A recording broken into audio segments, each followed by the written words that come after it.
Following back-to-back come-from-behind victories, the Westlake Chaparrals hit the road for their final test of the non-district season, a rematch with Justin Stockton and the Knights of Steel. Stockton would waste no time reminding both the Chaps and the rest of the state that he's kind of a big deal, as his legs carried Steel to the 49-21 victory. In a loss, there are lessons, and Westlake will look to right the ship to open district play. They'll take on a 4-0 Bowie team looking to stake their claim to a 15-5A title. It's the district opener, Westlake and Bowie, and it's coming up next.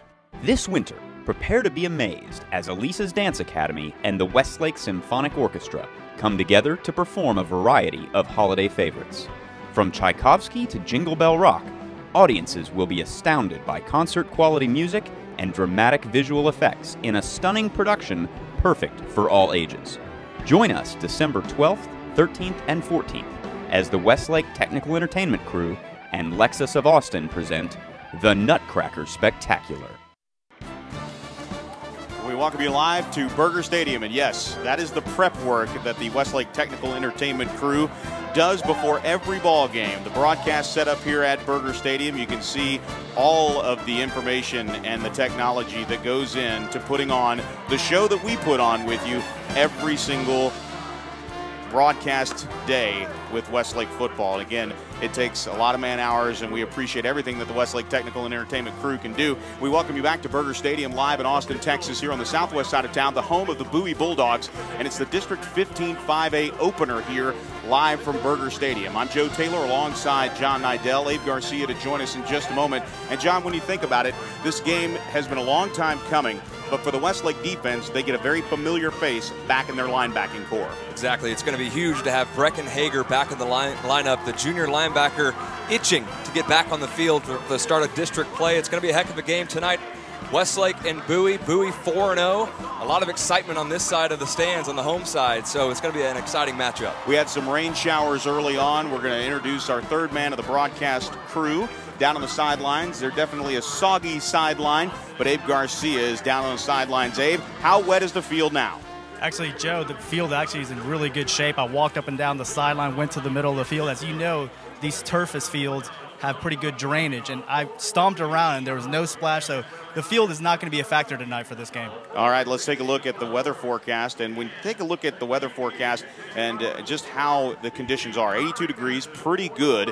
Humidity's at 78%. That's concerning, but the wind, not a factor tonight. Again, that's our weather forecast.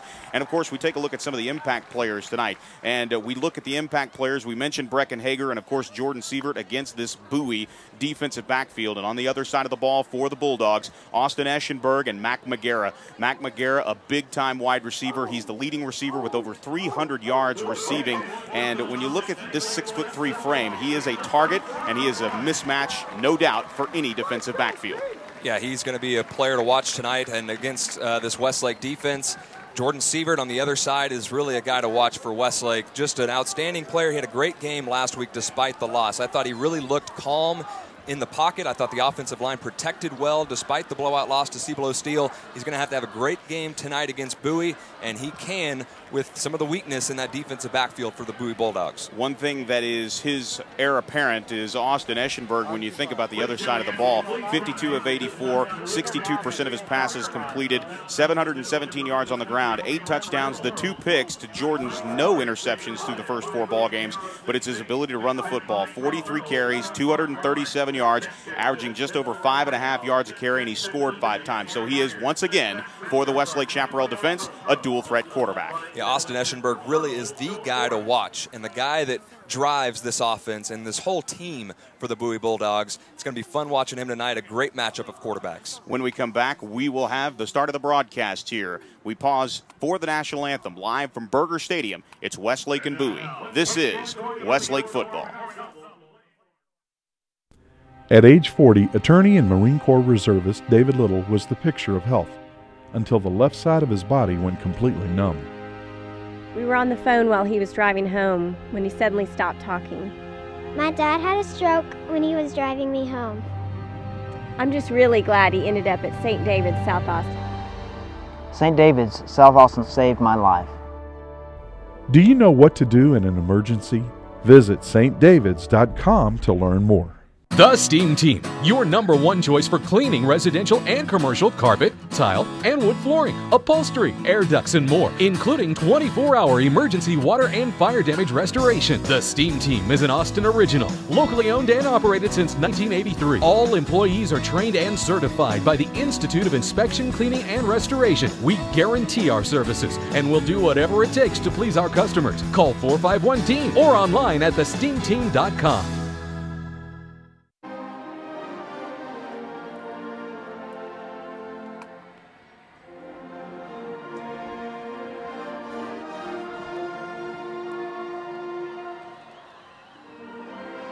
And we welcome you back to live coverage of Westlake football. Joe Taylor alongside John Nidell, Abe Garcia in just a moment. As we welcome you to live coverage of Westlake football. Again, right now we do have the opportunity to tell you that Westlake will have the opportunity to begin the ball game on offense. And we take a look at the Chaparrals on offense right now. We start with the line of scrimmage and the offensive line for the Chaparrals. They line up like this. For the left tackle position, it'll be Calvin Anderson along with Taylor Marks on the left side. Bobby Dwyer is the center. The right guard is Jordan Edgar. The right tackle is Will Copa. Zach Dansby is the tight end. And, of course, the backs and receivers, Patrick Elliott along with Sean Rawlings, John Rhodes. And once again, we see the backfield for the Chaparrals. Ben Slaughter along with Brian Keeney, who is back from an injury. 2 catches, 13 yards, and 2 touchdowns. And, of course, Dallin Nelson, the kicker, but the quarterback, Jordan Sievert, 6'4", 218 pounds. And it will be Bowie to actually start with the football as Westlake will kick off. So we'll get a good look at the Bulldog offense, and we'll do that now. The offensive line, Clayton Law on the left side, Keith McQuanan. The center is Antonio Tovar. The right guard is Kyle Mealy, and Caleb Teague is the right tackle. The receivers, Jake Walton and Mac McGarrah that we mentioned. And, of course, the slot receiver is Ben Setterquist. The halfback is Steven Johnson. 14 carries, 129 yards, averaging 9.2 yards a carry out of that halfback position. Cole Myers, the junior, the leader in rushing statistics here. 57 carries, 390 yards, 6.8 yards, and 8 touchdowns for the junior Cole Myers. And Austin Eschenberg, 52 of 84 passing, 713 yards, and we are off and running here as Dallin Nelson puts his right leg into it, and it'll be fielded at the 1-yard line by Mac McGarrah. McGarrah trying to bring it out across the 20-yard line out to the 23, and that's where Bowie will start. We'll take a look at the Chaparral defense here. As we take a look at the Chaparral defense across the line of scrimmage, it'll be Daniel Aidman. Manolo Gonzalez is a new player here for the defensive tackle position. And Trevor Dickey, the defensive end. And when they go 4, we'll see Nick Scott. The linebackers, back at outside linebacker is Brecken Hager along with Luke Womack. Inside is Gabe Duran and Hudson Hall.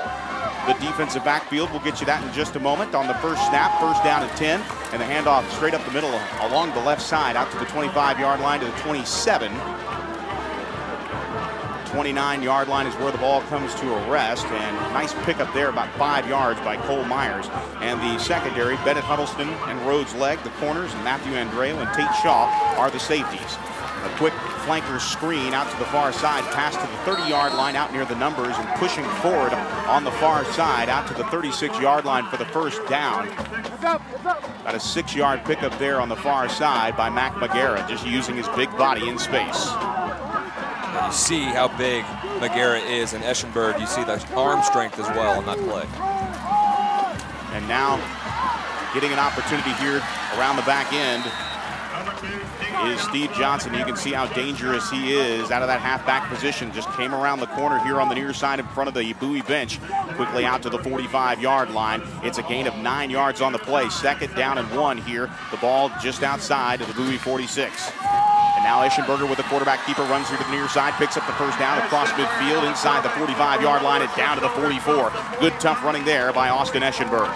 Well, that play really illustrates how big and tough Austin Eschenberg is. And you see the speed to start out with, and then when he meets that Westlake defender on the outside, he just lowers his shoulder. You see on the replay it was Luke Womack who made the tackle, but not before Eschenberg picked up an extra 3 yards. And now a quick strike over to McGarrah. The leaping grab made inside the 40-yard line at the 39. And they're going to call McGarrah down right around the 38-yard line. So again, sizable pickup on first down as we work our way through the humidity on the glass here in the press box. But another gain, a sizable one at that, inside the 39-yard line, down to the 38. It'll be 2nd down and 4 after the gain of 6. A back on either side of Eschenberger. He'll pull it back. Here comes the pressure. Fires downfield. Has a man. And that pass is caught inside the 5, inside the goal line, and touchdown for the Bowie Bulldogs.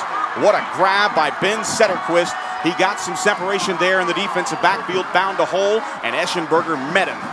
A touchdown strike here in the opening possession of the ball game, and Bowie is on the board. Touchdown Bulldogs. And that play was made there by the offensive line and the running back in pass protection. Great blitz pickup. Hager was coming on the blitz, and a nice throw by Eschenberg, and Setterquist had on the post route, I think it was Bennett Huddleston. Yeah, he had him beat on the post route, and a nice connection from Eschenberg to Setterquist. And the point after touchdown by Connor Flanagan is good. We'll take a quick timeout here as Westlake down early as Bowie strikes first. Bowie 7, Westlake nothing. This is Westlake football. On game days, you see me running out here with close to 100 other people. It's a team effort. It takes all of us to make UT football a success. It's a lot like you and your finances. You need to surround yourself with the best people in the business. That's where University Federal Credit Union comes in. The UFCU team works hard to make sure your financial game plan is always in shape. University of Texas Athletics and University Federal. So close, we share the same name.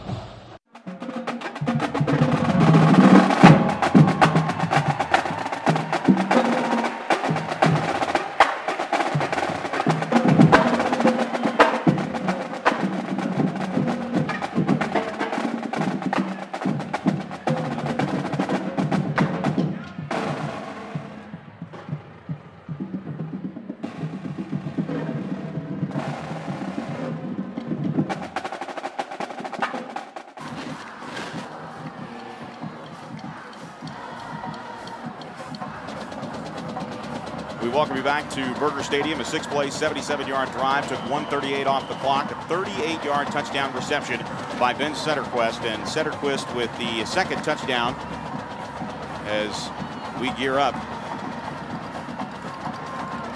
for the ensuing kickoff here from the 40-yard line.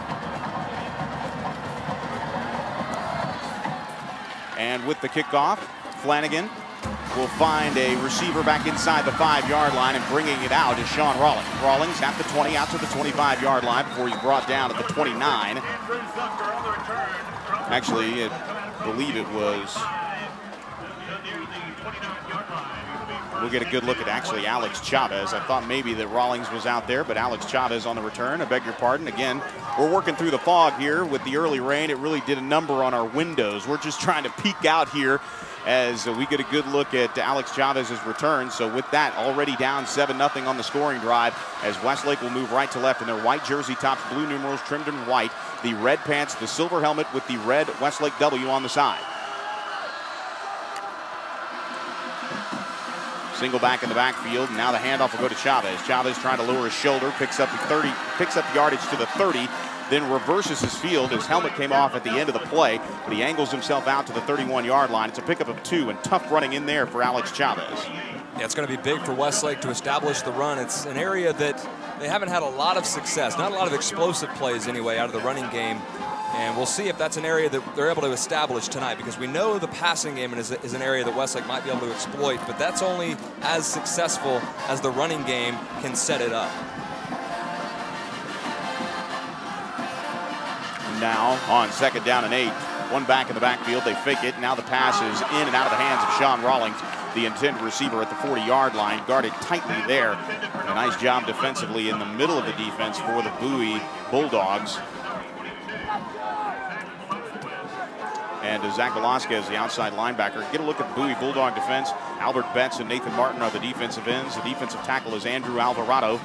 A.J. Lionberger, and if you're going to be an outside linebacker, why not have that name? The guys in the middle are Alexander Curtis and Zach Kahns. Joe Leewright, Tyler Walker, Pedro Martinez, and Preston Oliver, the returning senior, as the cornermen. Now a 3rd down and long situation as Patrick Elliott is in motion. Part of a quartet of receivers for Jordan Seaver, who's back to pass. He fires to the near side. That's Josh Latham, and it's incomplete. Thrown high. Joe Leewright on the coverage, and it's punting time for Westlake. It's 4th down and 7. You know, when the Bowie Bulldogs have good seasons, it's because of the defense. And we saw a few years ago in 2010 when Westlake came in here and got blown out 30-7. it was really being out-physical in the front seven of the Bowie Bulldogs. They completely overtook the offensive line of the Westlake Chaparrals, had pressure on the quarterback all night long, so that defense is a thing to watch for the Bowie Bulldogs tonight. And Patrick Elliott will punt this one away. It'll bounce at the 30. And now just going down where he fielded it was one of the receivers back deep for Bowie, and it was for the Bulldogs, Steve Johnson, excuse me, who had that explosive run that led to the touchdown. 7-0 our score. Bowie on the board first with a bullet. They're 4-0 coming into this matchup, John, and impressed with their offense, am I? Yeah, that's just that change in philosophy to the spread has really paid off, and Austin Eschenberg runs it very well. We see just the up-tempo, how quickly they get to the line of scrimmage, and they come out here in 4 wide. 4 wide receivers with Johnson staying back on Eschenberg. The zone read play, and Eschenberg will keep it himself. He knifes right down the right seam along that hash mark and pushes his way out to the 35-yard line. A 7-yard pickup there for Eschenberg, and he is a tough, tough man to bring down. And you see the big guys on the offensive line, a good-looking offensive line for the Bowie Bulldogs. So far, Bowie's been able to find some room in the running game. Now Eschenberger rolling left slightly. That pass is caught by Walton. Walton picks up the first down, and it seems like they're about 2 or 3 yards of separation. Tate Shaw on the defense, but Jake Walton finding some room on the outside. As we see clearly, Westlake having a little bit of trouble here with Bowie's quick strike offense. It's a first down, 7-0 Bowie lead, 8:52 to go in the first quarter. 2 wide receivers here to the Bowie side of the field. That's the right side if you're listening. And now the handoff will go straight up the middle, and big running room there for Cole Myers. Myers inside the 40-yard line down to the 39 in Westlake territory. A huge pickup there of 18 yards and a first down for Cole Myers. And quick to the line are the Bowie Bulldogs. The men in charcoal gray trimmed in red. The handoff again to Myers. This time, Myers trying to make his move to the outside and does. Cole Myers, the leading rusher, picks up yet another first down. This is a 14-yard pickup inside the 30-yard line, down to the 26. First down, Bowie. Coach Abels told me before the game that he really liked his skill players, both on the outside and at the running back position. We see why already in this game. A lot of speed, and they know what to do when they have the football in their hand. The ball on the left hash at the 26-yard line. Here's the snap and the throw here to the near side to Setterquist. Setterquist trying to make a move inside the 25-yard line. Tate Shaw trying to rip the ball out along with a slew of other Westlake defenders.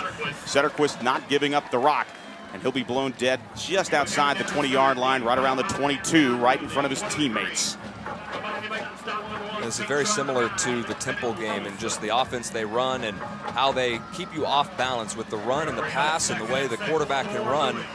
And very similar. And, you know, Temple took that 14-0 lead early in that game. Bowie threatening to do the same here. And now just a quick dart up the middle on the pass. That pass is caught. Coming out of the bottom of the pile is Mac Magara. And it will set up third down here for the Westlake Chaparrals. 7:44 to play. Bowie all over Westlake here early. They scored on the opening possession of the ball game. Westlake sputtered. They went 3 and out, punted it away, and a penalty has been called. And it looks like a procedure penalty on Westlake. So it'll be second down and 11. It'll be a 5-yard penalty against Bowie. They'll take it back to the 26-yard line, the original line of scrimmage. Zone replay to Myers. Myers popped by Tyler Bost, along with Matthew Andreo, gets it back down to the 21-yard line here on the near side, and a helmet came off once again, and it looks like Daniel Aidman's helmet came off. He'll have to fly to the far side of the field. We welcome all of you listening on the Word 1490. Bobby Buchowski in the ball game as Aidman's backup for at least this play, and it's a big one on third down and 5. Let's see if Buchowski's legs bring the pressure here. So far, Eschenberger running the offense with ease. Zone read. He pulls it back. He looks here to the near side. That pass is incomplete. Intended for Mac Magara on the near side. A nice congratulatory competition there by Rhodes' leg as both of them went up.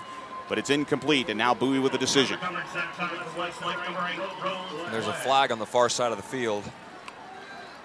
We'll see what our head referee has to tell us, but a good job there by Rhodes' leg. He really has been Westlake's best cover corner this season. Got an illegal formation. 5 in the backfield. And you hear an illegal formation. It'll be fourth Westlake will down. decline the penalty, so it is 4th down and 5 here, as it looks like Bowie will send out the field goal unit. And that'll be Connor Flanagan, who made a 47-yarder as we watched him in practice. Yeah, he's got a good leg, and I expect, if he has the direction right, he certainly will have the length here from what looks like 38 yards. And the snap is down, the kick is up, and the kick is no good. It is no good. So Westlake dodging a bullet there, but back-to-back penalties. And in the history that at least we've been covering Bowie football, the one thing that does get the better of this ball club, no matter how good they are on offense or defense, it's always those pivotal mistakes in the middle of a drive. They put together a nice drive towards Westlake territory. They get inside the 25-yard line, and then back-to-back penalties, and even a third penalty flag comes in on the 3rd down play, and that's where you start to see Bowie start to falter and turn the momentum back over to their opponents. Well, that's right. You can say that about pretty much every team, but you're right, Bowie has been snake-bitten in the years where they have struggled. Jordan Siebert on 1st down and 10 from his own 21, going for a home run. He has Rawlings over the middle of the field, and that pass is caught. A huge gain down into Bowie territory for Sean Rawlings. Rawlings will be blown dead at the 30-yard line as he made a heck of a catch. He got a step on the defender downfield, and Rawlings picks up huge numbers, a 48-yard pickup for Sean Rawlings. Make it 49 down to the 30. A nice job by Jordan Siebert buying time, and he airs a rainbow. 1st down and 10 Westlake, 7-0 lead. The handoff, unfortunately, not as they scripted it. The Chaparrals, unfortunately, have an issue here just handing it off to Alex Chavez as they're trying to move quickly there. A loss of 1 on the play, make it 2, back to the 32-yard line. The football splits the hash marks here. They'll pick up the wet one and include the dry one. That ball hits the turf, so it'll be a somewhat dry football. 2 tight end formation here with 1 receiver. Josh Latham lined up here to the near side left. Under center is Jordan Siebert with a power eye look on 2nd down and 12. They feed the rock to Alex Chavez. Chavez inside the 30, down to the 25-yard line, just grinding that left side of the offensive line. And a nice gain of about 8 yards down to the 25-yard line. Excellent run there by Alex Chavez off left tackle. And it brings up a 3rd manageable, which is huge for this Westlake offense. Jordan Siebert, expect him to throw here, but you never know. Of course, everyone's looking at Sean Rawlings. 3rd down and 5, 3 wide receivers. It will be a pass, and it's batted down at the line of scrimmage, and it's incomplete. And that's what they do so well, Bowie. They have an aggressive defense, and they bring pressure at opportune times. And you see right there, just a great play on the blitz, and that was Zach Velasquez, the bandit backer for this Bowie defense, getting in there, getting a hand on the ball, brings up a 4th and 5. So now a decision here. The ball's actually at a pretty good spot for Westlake to go for it if they opt to pass. And we will see 2 wide receivers line up here to the near side left. John Rhodes in the ball game. And now Jordan looking to pass, fires towards the sideline. That pass is incomplete for Patrick Elliott here on the near side. He had the room and he had a step right in front of him. For the Bulldog defense was Pedro Martinez. Martinez there, the throw just offline. So a turnover on downs, and Bowie will take over at their own 25-yard line. Let's take a look at the officials for tonight's game. We've heard from them a couple of times as we get you our look here at the officials presented by Outlaw Protein and Energy Fuel. We'll get that in just a moment. A 7-0 Bowie lead here as now Eschenberger with that 7-0 lead back on the field. The handoff will go to Myers, and he goes down in the backfield. Drop for about a yard loss and pick your Chaparral, and it looks like Manolo Gonzalez in on the action along with Hudson Hall. We welcome all of you listening to our mini media, the coverage of Westlake football happening on the Word 1490 KLGO. 2 wide receivers in each way, spread formation, and now the power give to Cole Myers. Myers just shaking tackles and actually breaking his way underneath tackles, using his size to his advantage. A nice job there by Cole Myers to just slip out of a number of tackles. Breckenhagen blocked out of the play. And then finally Rhodes' leg comes up and pops him along with Gabe Duran. A 4-yard pickup there, make it a 5-yard pickup, sets up 3rd down and 6 from the Bowie 29, and a timeout on the field called by Bowie. We will take it as well. Bowie with a 7-0 lead with 4:51 to play in the first quarter. This is Westlake football. Ever wonder what's scratching around in your attic? Hi, I'm Bobby Jenkins of ABC, and it may be rodents. If you're hearing something, call our specialist for a free inspection. If needed, we'll design a rodent control plan for your home. We'll seal entrance and exit points and install traps, then return to remove the traps and ensure your home is rodent-free. And you'll have a 1-year renewable warranty after we leave. ABC Home and Commercial Services, specialists for your environment. Call ABC Home and Commercial Services.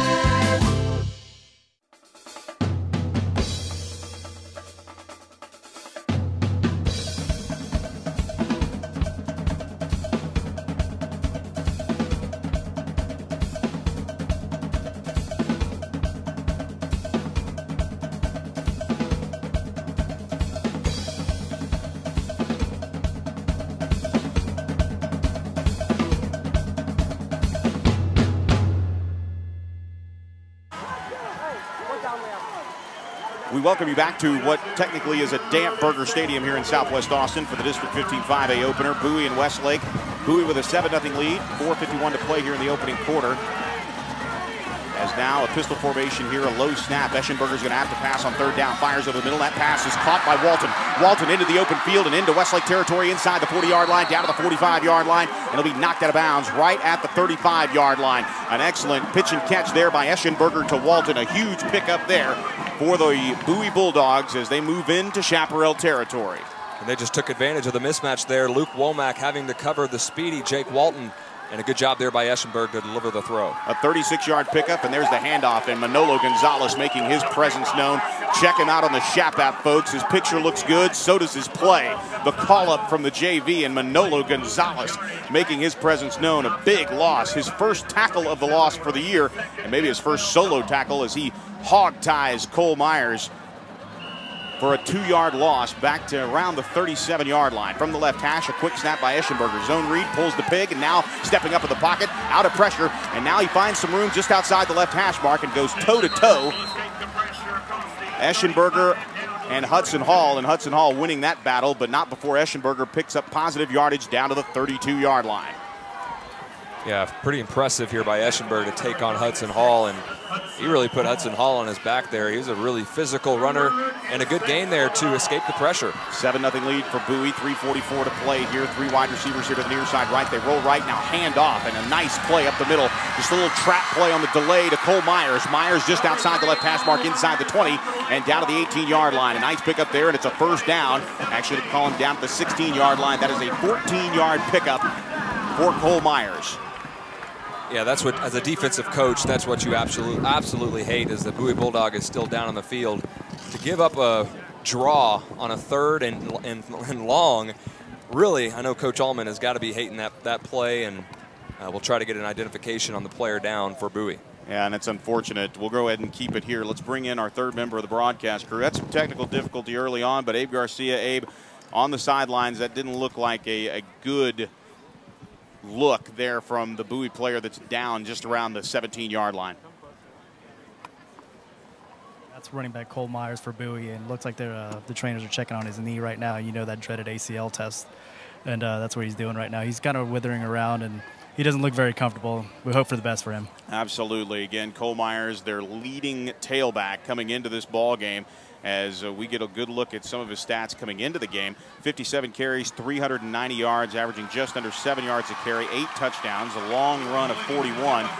Myers up now, his helmet's off, but he is going to limp to the sidelines, and just judging by our vantage point here, we'll have to see if Myers is going to stay in the ball game, but it does not look good. He is leaving slightly under his own power, but he does have some help here on the near side. So a nice round of applause there from the Bowie faithful to the junior tailback. Again, not necessarily the biggest guy in the world, but certainly an absolute dart of a runner, and we saw that on the trap play, the delayed draw, if you will, to Cole Myers using his speed, but he is not moving very fast right now. So our thoughts are with Cole Myers as he limps his way off to the near sideline in front of the Bowie bench. The trainers will continue to take a look at him, but it does not look good for the junior tailback. So that means we're going to get a good look at the sophomore, Brandon Anderson, his backup, and of course along Steve Johnson, and we know Johnson can take over that role in a heartbeat, but he's going to line up as a receiver on the slot. They use him as kind of a flex player, if you will. If you're a fan of fantasy football, he can line up at either spot. Anderson in the ball game now, and they'll go ahead and keep it with Eschenberger on the play here to the near side. Check that, make it the far side. It's the near side if you're watching Time Warner Cable Sports. And Eschenberg getting an opportunity inside the 15-yard line. Looks like they're going to call him down at the 13. So he's shy of the first down. And it'll be 2nd down and 6 after the gain of 4 yards and a lot of running as Steve Johnson checks out of the ball game in favor for 3 wide receivers set here.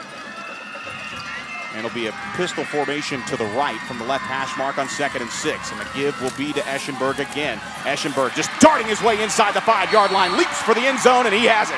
Touchdown, Austin Eschenberg. For his 6th rushing touchdown of the season, Eschenberg making his way inside the 10-yard line. He got past the initial line of scrimmage and just willed his way to the end zone. Not much in front of him there, and Eschenberg gets up slowly, but he gets up with 6 points. Touchdown, Bowie.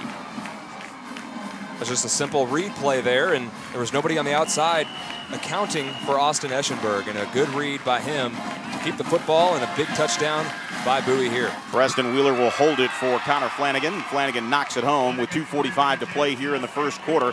It is all Bowie. The Bulldogs 14, Westlake nothing. We'll be back in a moment. This is Westlake football. For 102 years, the Coverts have set the standard for car dealers in Central Texas. Hi, I'm Jenny Covert, and your parents, grandparents, and even some of your great-grandparents have shopped with my family. Our service, our inventory, and of course, our low Covert price are the reasons over 1 million customers come back again and again. We want to be your car dealer. Let us prove it. Covert Auto Group, Austin, Bastrop, and Hutto.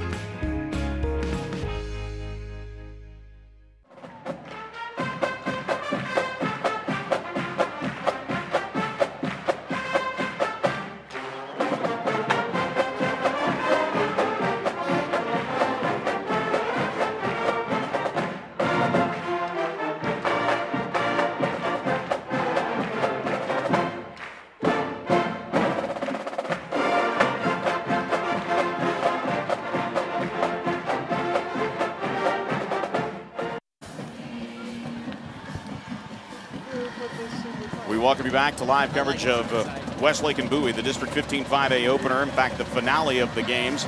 3 games that go on every single week here. Anderson, the only team not in action in District 15 5A. They get the bye week. And Del Valley falls to Aikens last night. Austin High, unfortunately, catches the Cavalier buzzsaw at House Park. And both those teams are 1-0. Lake Travis and Aikens getting a big win over Del Valley. 8 plays, 75-yard drive, took 3:01 off the clock, and 13-yard touchdown run, the 6th of the season for Eschenberg. And now here's Malik. Malik Jacobs trying to reverse his field at the 18-yard line, and he is met hard by a slew of Bulldog tacklers there. Leading the charge for the Bowie Bulldogs is Cruz Lopez. As Cruz Lopez upends Malik Jacobs, trying to make something happen there, but it'll be 1st down and 10. And now with a 14-0 deficit here, Jordan Sievert and company have to strike now.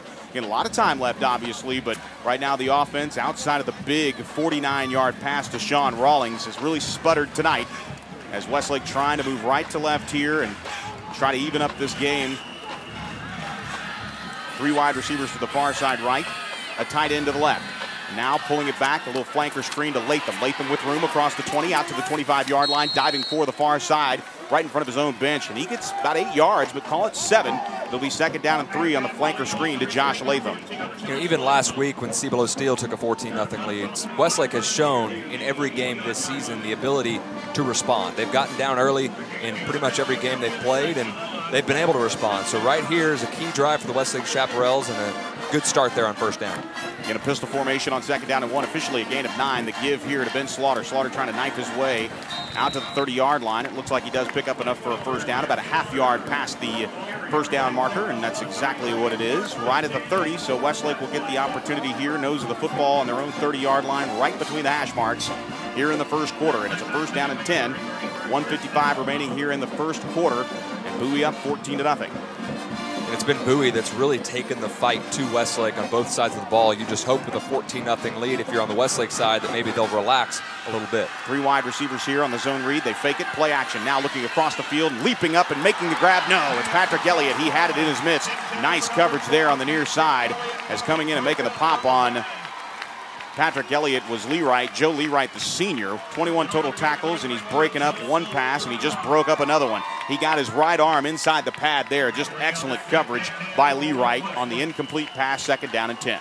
Boy, that really was textbook coverage by Learight and a great way to break up the football. He got beat initially, Patrick Elliott, and that's why Jordan Sievert threw the football. It was a good read, but a good play there by Learight. 2nd down and 10 here. Power eye look under center. Jordan Sievert hands it off to Ben Slaughter, who knifes his way right between the hash marks out to the 36-yard line. A good pickup of 6 yards on the play. It'll still set down 3rd down and 4 here. The ball in the middle of the field. 3rd down is so crucial for this Westlake offense. You know, it's good that so far that they have been able to get in 3rd and manageable situations. This here, 3rd and 4. The playbook really is wide open. They can run or throw here. As watch for Sean Rawlings here in the slot. As about a minute left here in the first quarter on 3rd down and 4. Slight pistol formation here, but more of a true shotgun, but not far off the line of scrimmage is Jordan Sievert. 3 wide receivers in the formation, and the inside handoff goes to Alex Chavez.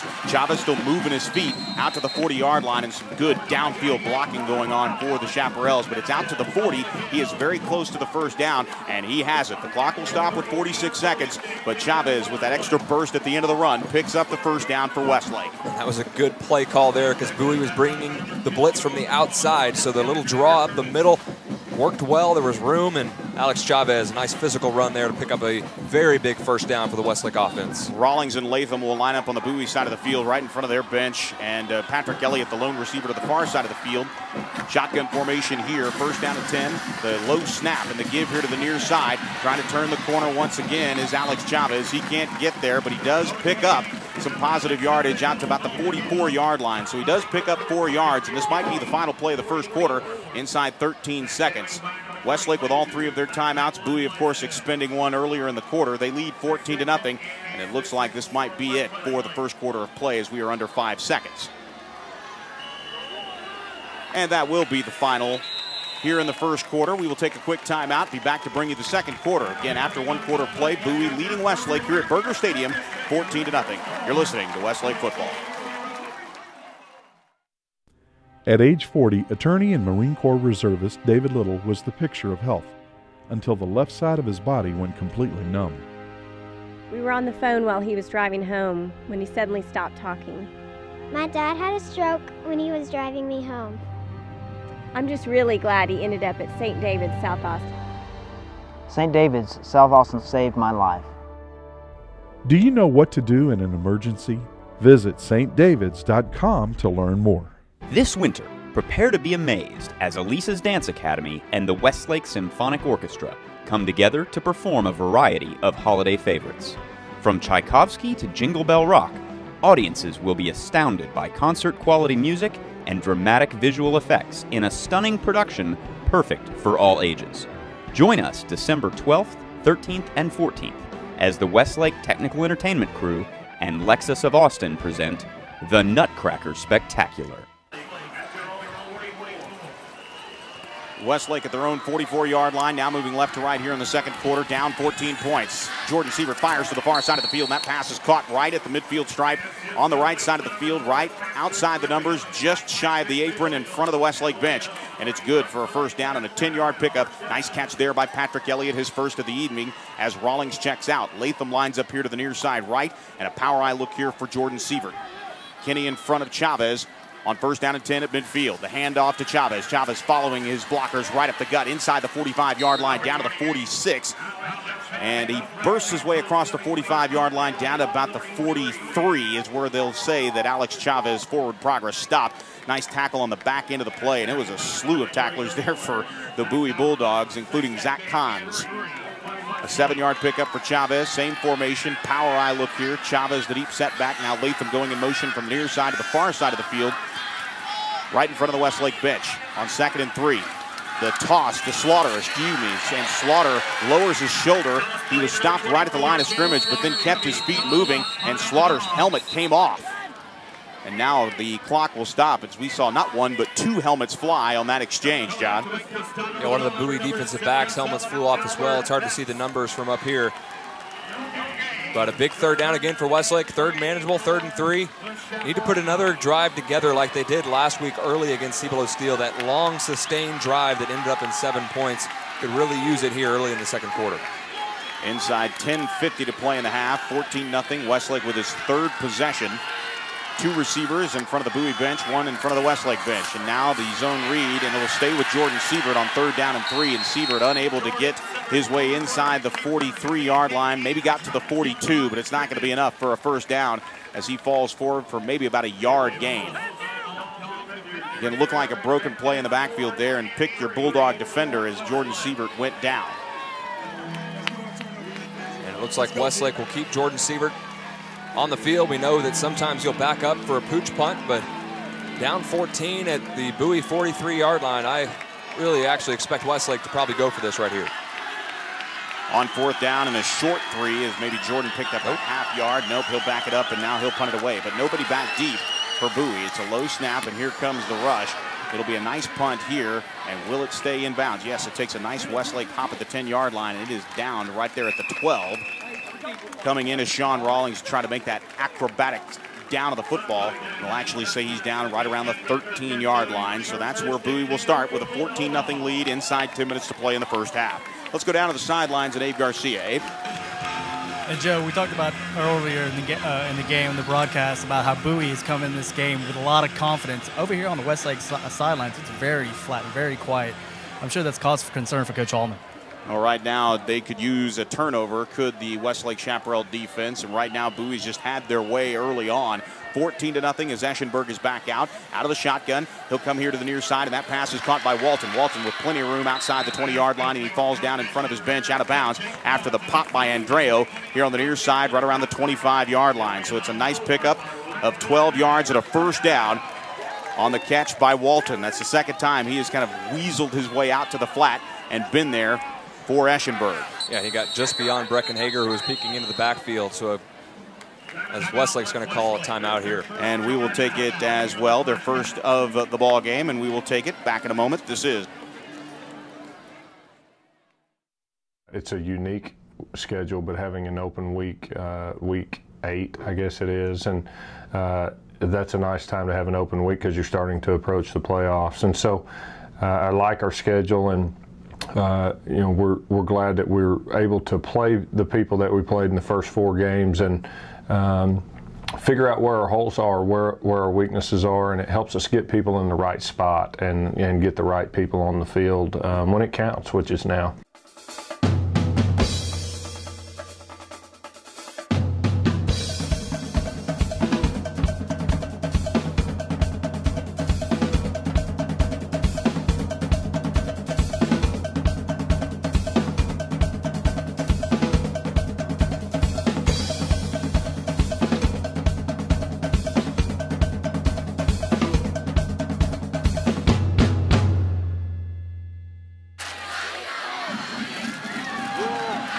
And we welcome you back as keeping the football is Eschenberg as he just dives towards the left side of his formation inside the 30-yard line and just leaps his way to the 32 using that big frame. And it will set down second down. Excuse me. It'll set up second down here at about 3 yards to go here on the 7-yard pickup by Eschenberg. A low snap. Eschenberg fires here to the near side, and that's complete to Mac Magera. Rhodes' leg might have had a play on the ball. He definitely gets Magera, but he came up and knew the ball was going that direction, and Rhodes lowered his head a little bit to get Magera low, and that's a matchup we've got to watch. As Magera looking towards the sidelines for his signals here, but he able to make the grab at around the 38-yard line for the first down for Bowie. Magera, a bigger guy, of course, Rhodes' leg at 5'10", 170. It's a tough matchup, but he definitely has the physical ability to match up with Magera. Johnson going in motion out of the backfield. That pass is low, and it is a pass that is a backwards pass, and it will be a loss of big yardage on that miscue on the low snap, and then, of course, on the errant throw by Eschenberg. So it's a huge loss back inside the 35-yard line to the 33. It's a 5-yard loss officially here on the catch by Johnson. Joe Taylor alongside John Nidell, Garcia down on the sidelines. Cole Myers back into the ball game. So good news there for the Bowie football fans. 2nd down and 15. They fake it to Myers. Now Eschenberg looking, still looking, curls out to the right side, and that pass is caught at the 45-yard line, and a nice catch on the far side by Walton. He's very, very good, just getting elusive. That's how I would describe the wide receiver here, Jake Walton, just kind of hovering and making plays and getting the separation. There is not a chaparral within 5 yards of him when he makes that grab, and that's been the case as he picks up positive yardage. It'll be a 3rd down and 2. Eschenberg's going to run with it across the 50-yard line. He is into chaparral territory, and he has the 1st down. So Eschenberg, along with Walton, Sederquist, of course, with the 39-yard touchdown reception. Eschenberg with the touchdown run of 13 yards in the 1st quarter, and you can see this offense is hot out of the gate here. 8:04 to play, 14-0 lead, and the give is to Myers. Myers trying to bounce back from an earlier injury, and he is bottled up at the 45-yard line. He pushes forward maybe for about a yard gain. It'll be 2nd down and 9, inside 8 minutes to play, 1st half. Yeah, the thing that's giving Westlake's defense more fits than anything right now is really Austin Eschenberg's running ability. Whether it's scrambling out of the pocket like we saw a couple plays ago, able to find a receiver downfield, extending plays, or just straight up running game. Zone reads, quarterback draws, that sort of thing. He is having a lot of success, and Westlake is having a hard time hemming him in. 3 wide receivers to the far side right, 1 here to the near side. Here comes the rush. He's hit as he's thrown, and that ball is incomplete. It was up for grabs, and a huge pop by Luke Womack in the backfield on Eschenberg, and he just coughs up the football, and it just hung up there in the humid air. Just waiting for a Westlake linebacker to come down with it, but it's incomplete. It'll set up 3rd down and 9. And a huge pop there by Luke Womack. He gets his helmet right in the middle of the shoulder pads. Big play there by Luke Womack to force a 3rd and 9. You saw him coming on the speed blitz, and just a good pop there on Austin Eschenberg. Eschenberg lucky that didn't have his arm hurt as he started to come through. On 3rd down and 9 here, the ball just inside the left hash mark. 3 wide receivers to the far side right. They roll right. Now Eschenberg has the pressure by Scott. That pass caught on the inside by Magera. He picks up the 1st down. 3 Westlake tacklers trying to bring him down. And Magera still going, and he's finally brought down from behind at the 26-yard line. Magera trying to use his body to get out of that one. And a huge play by Mac Magera, but he comes up very gingerly as he got kind of caught in the wake there, and Magera will have to come off the field, but a huge second effort there by Mac Magera. Is it not 1 but 2? Make it 3 Westlake tacklers had to bring him down, and it was really a surge from behind, John, that brought down Mac Magera.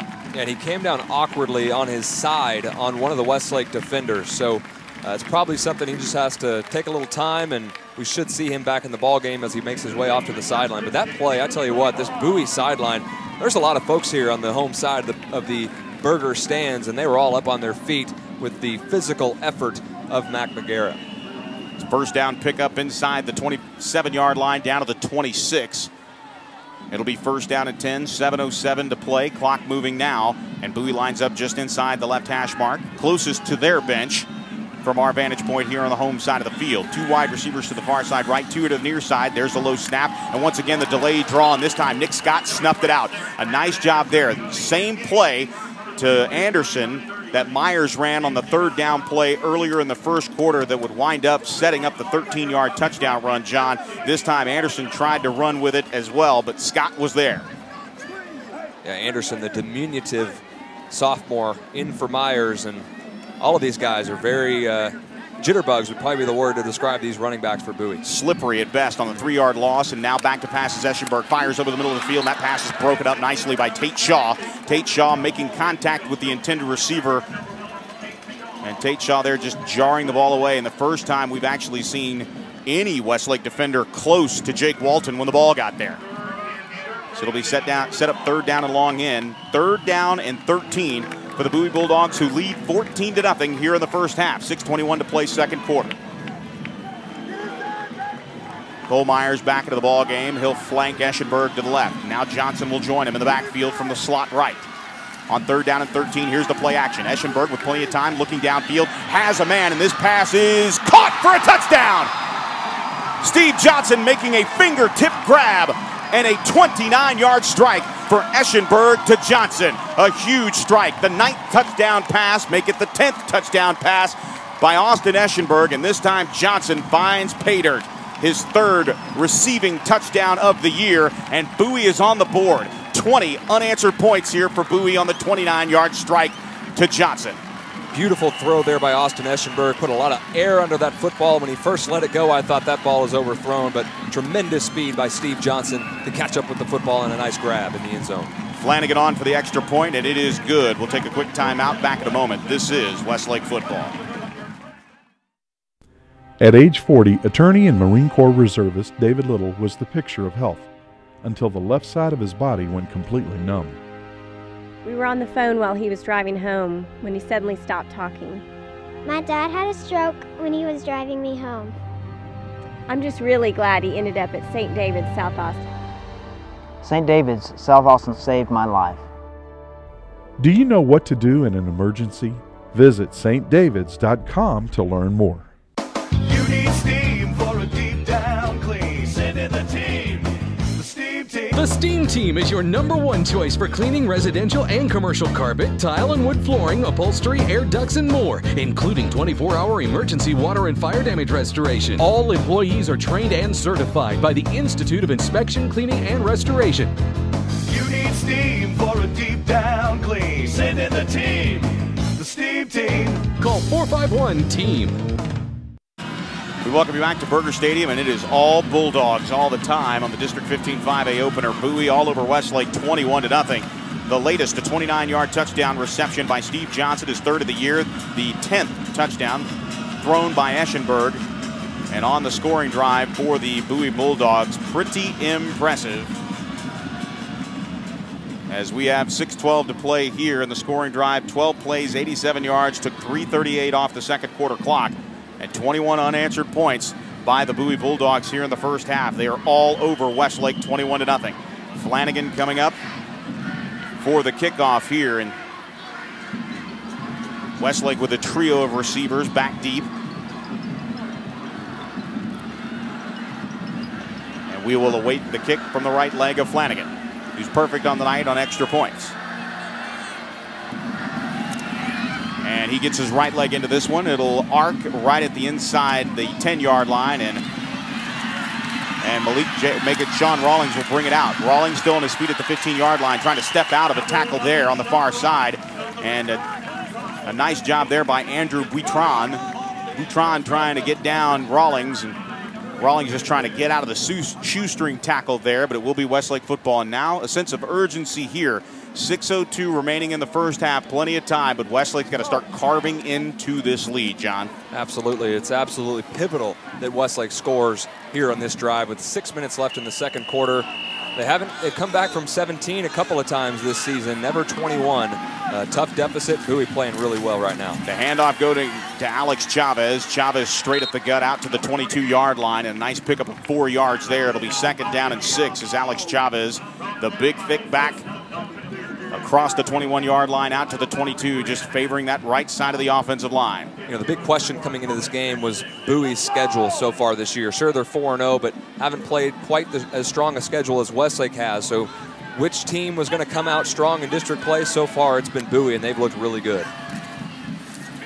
And now the handoff again going to Chavez. Chavez with an authoritative run along the left hash mark out to the 25-yard line. Once again, a 3-yard pickup, setting up 3rd down and short.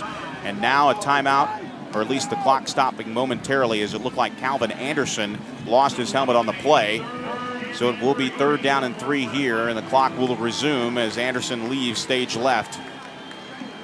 Dansby into the ball game as well. Sorry about that, John. Yeah, no, if you compare the 3rd down situations in this game, it seems like Bowie's had so many more 3rd and longs compared to Westlake, who has another 3rd and 3.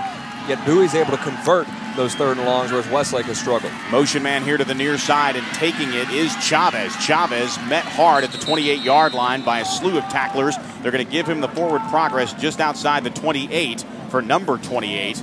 And we'll have to see if it's good enough for a 1st down, and it is. They needed the 28-yard line. They got the 28.5 along the right hash mark here, closest to the Bowie bench. It'll be 1st down and 10 inside 5 minutes to play in the half. 21-0, all Bowie here in the first half. Pistol formation, 2 wide receivers to the far side left. Back to pass here to the near side, and that pass is overthrown, intended for Patrick Elliott. Didn't look like the throw was that high, but Patrick Elliott and the timing just off a moment there. It's incomplete. It'll set up 2nd down. Yeah, what a difference between last week and this week in the passing game for the Westlake Chaparrals. Just not in sync at all. here tonight against Bowie. You got to give their defense credit. They're a very aggressive, very athletic front three, and then also with the linebackers as well. Good defense and a good effort here tonight so far. 2nd down and 10. 2 wide receivers to the far side left, and now the zone read handoff to Slaughter. Slaughter with good yardage out past the 33-yard line to the 34. And Slaughter again actually marked down just outside the 33. So it'll be a good, sizable 2nd down pickup. We'll set up 3rd down and long, though, here. A 4-yard gain officially for Slaughter. 3rd down and 6 here from the Chaparral 33-yard line.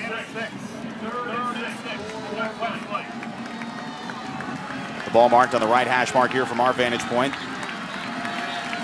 Patrick Elliott will split out as a wide receiver here to the short side of the field. That's in front of the Bowie bench. The wide side of the field has 2 wide receivers. On 3rd down and 6, now Elliott going in motion, rolling left, and Jordan will throw on the run, and that pass is caught by John Rhodes for a 1st down at the 40-yard line, and he is down.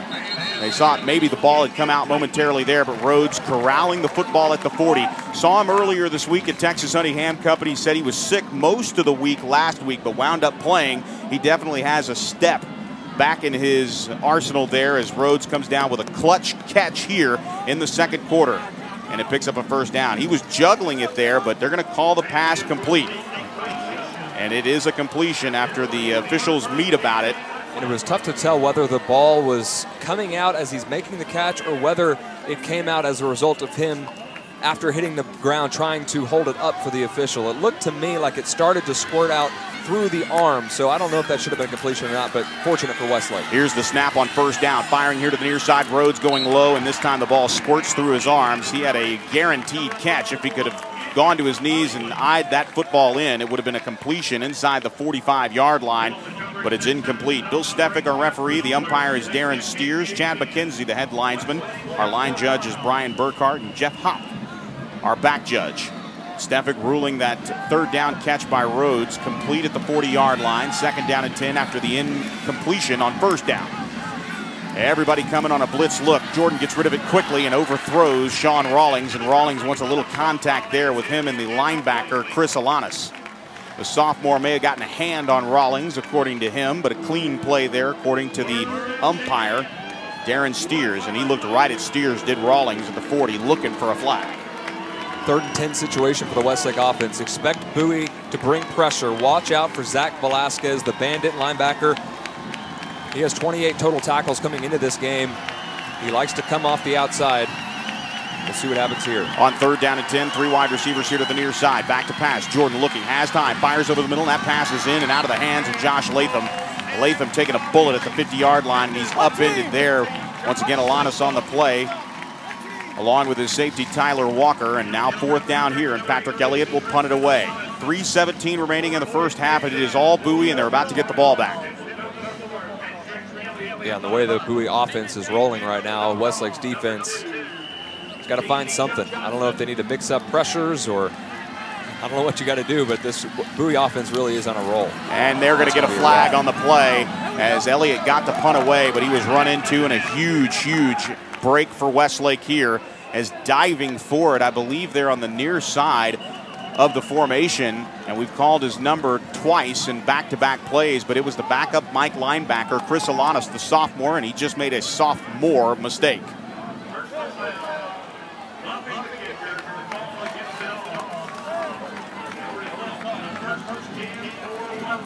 And you can hear the public address announcer better than you can hear Bill Stefik as he was trying to turn on his mic there.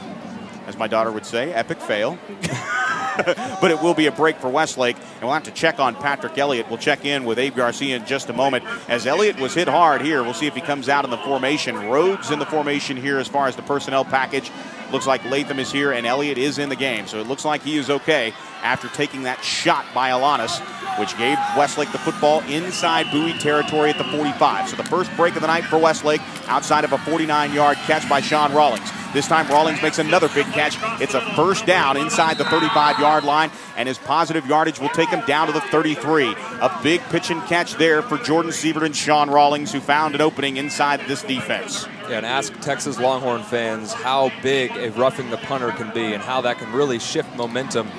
Of course, they were not up 21-0 at the time, but Westlake right here as we wind down the first half, they can put a touchdown on the board. They get the ball coming out of the locker room. So they have a chance here to really get back in this football game. Slaughter and Chavez trading blows, but Chavez not in the formation. It'll be Slaughter. Slaughter will get the call. Slaughter with a hole on the left side, inside the 25-yard line as he works his way down to the 22. He has 12 yards and a first down just outside the left hash mark and inside the numbers on the Westlake side of the field, and a huge kick-out block by Zach Dansby to really seal that run off for Slaughter.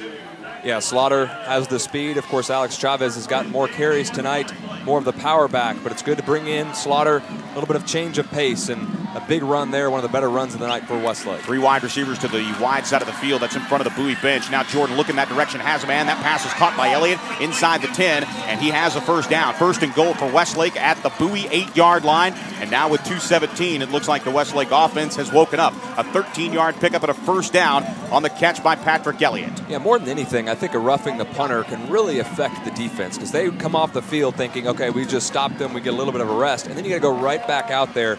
So a good job by Westlake of taking advantage, but that Bowie defense has to be a little tired right now because this has been a fairly long drive for the Westlake Chaparrals. And now the Punisher inside the 10-yard line. They call him Tex-Mex as his teammates, and the toss will go to Chavez. Chavez straight up the gut. Chavez at the goal line. Touchdown, Westlake.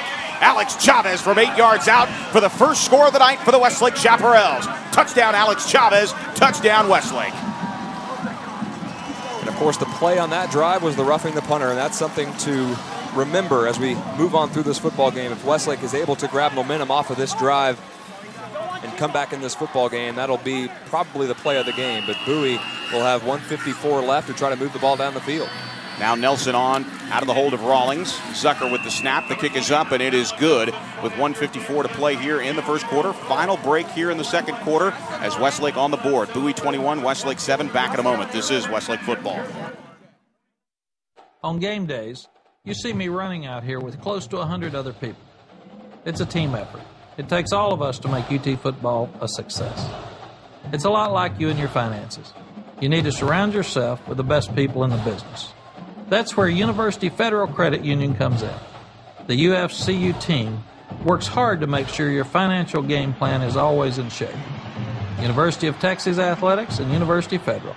So close, we share the same name.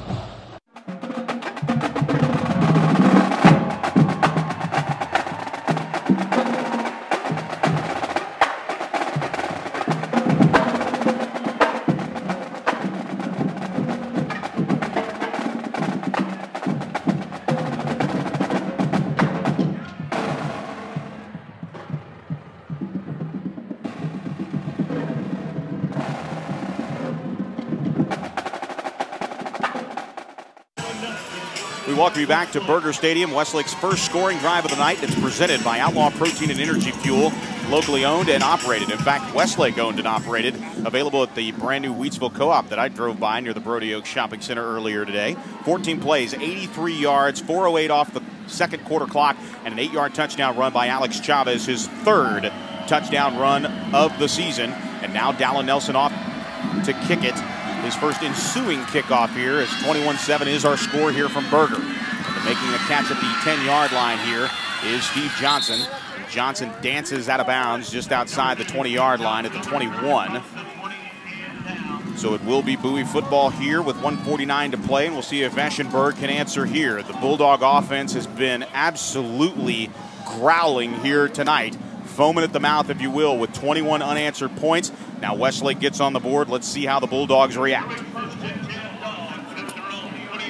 And a long field ahead of the Bowie Bulldogs, but you know, with the speed of this Bowie offense and the way they get to the line of scrimmage so quick with 2 timeouts, 1:49 on the clock, they have plenty of time to drive down the field. Bennett Huddleston lining up here on the receiver to the near side. They're going to hand it off to Johnson. Johnson getting around the corner at the 25-yard line, and now look like in the area of the 22-yard line, a hold could be called on not one player but 2 coming here to the near side.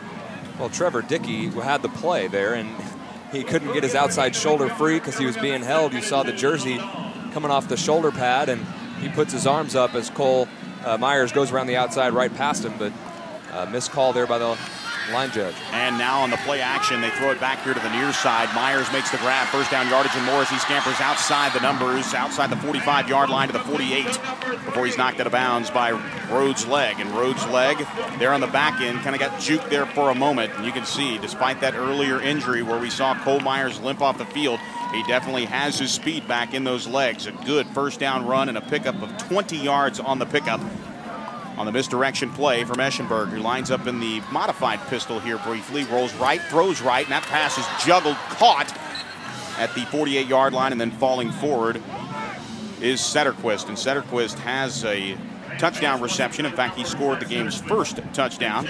2 touchdown passes here for Eschenberg, and now they're in hurry-up mode. 1:20 to play here. 21-7, Bowie the lead.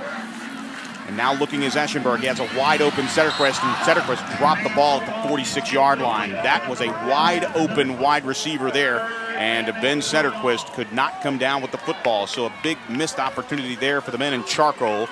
It'll set up 3rd down and 8. How do you like that? Men in charcoal. I dig the new uniforms, man. I really do. Good. Really good. But Bennett Huddleston on that play giving a lot of cushion to Setterquist, and Setterquist was wide open, as you said, and dropped the football. Big play now for the Westlake defense. Spread look, a high snap. Eschenberg pulls it back, fires towards the middle of the field, and that pass is caught at the numbers by Walton and spins out of the tackle, but he picks up the first down.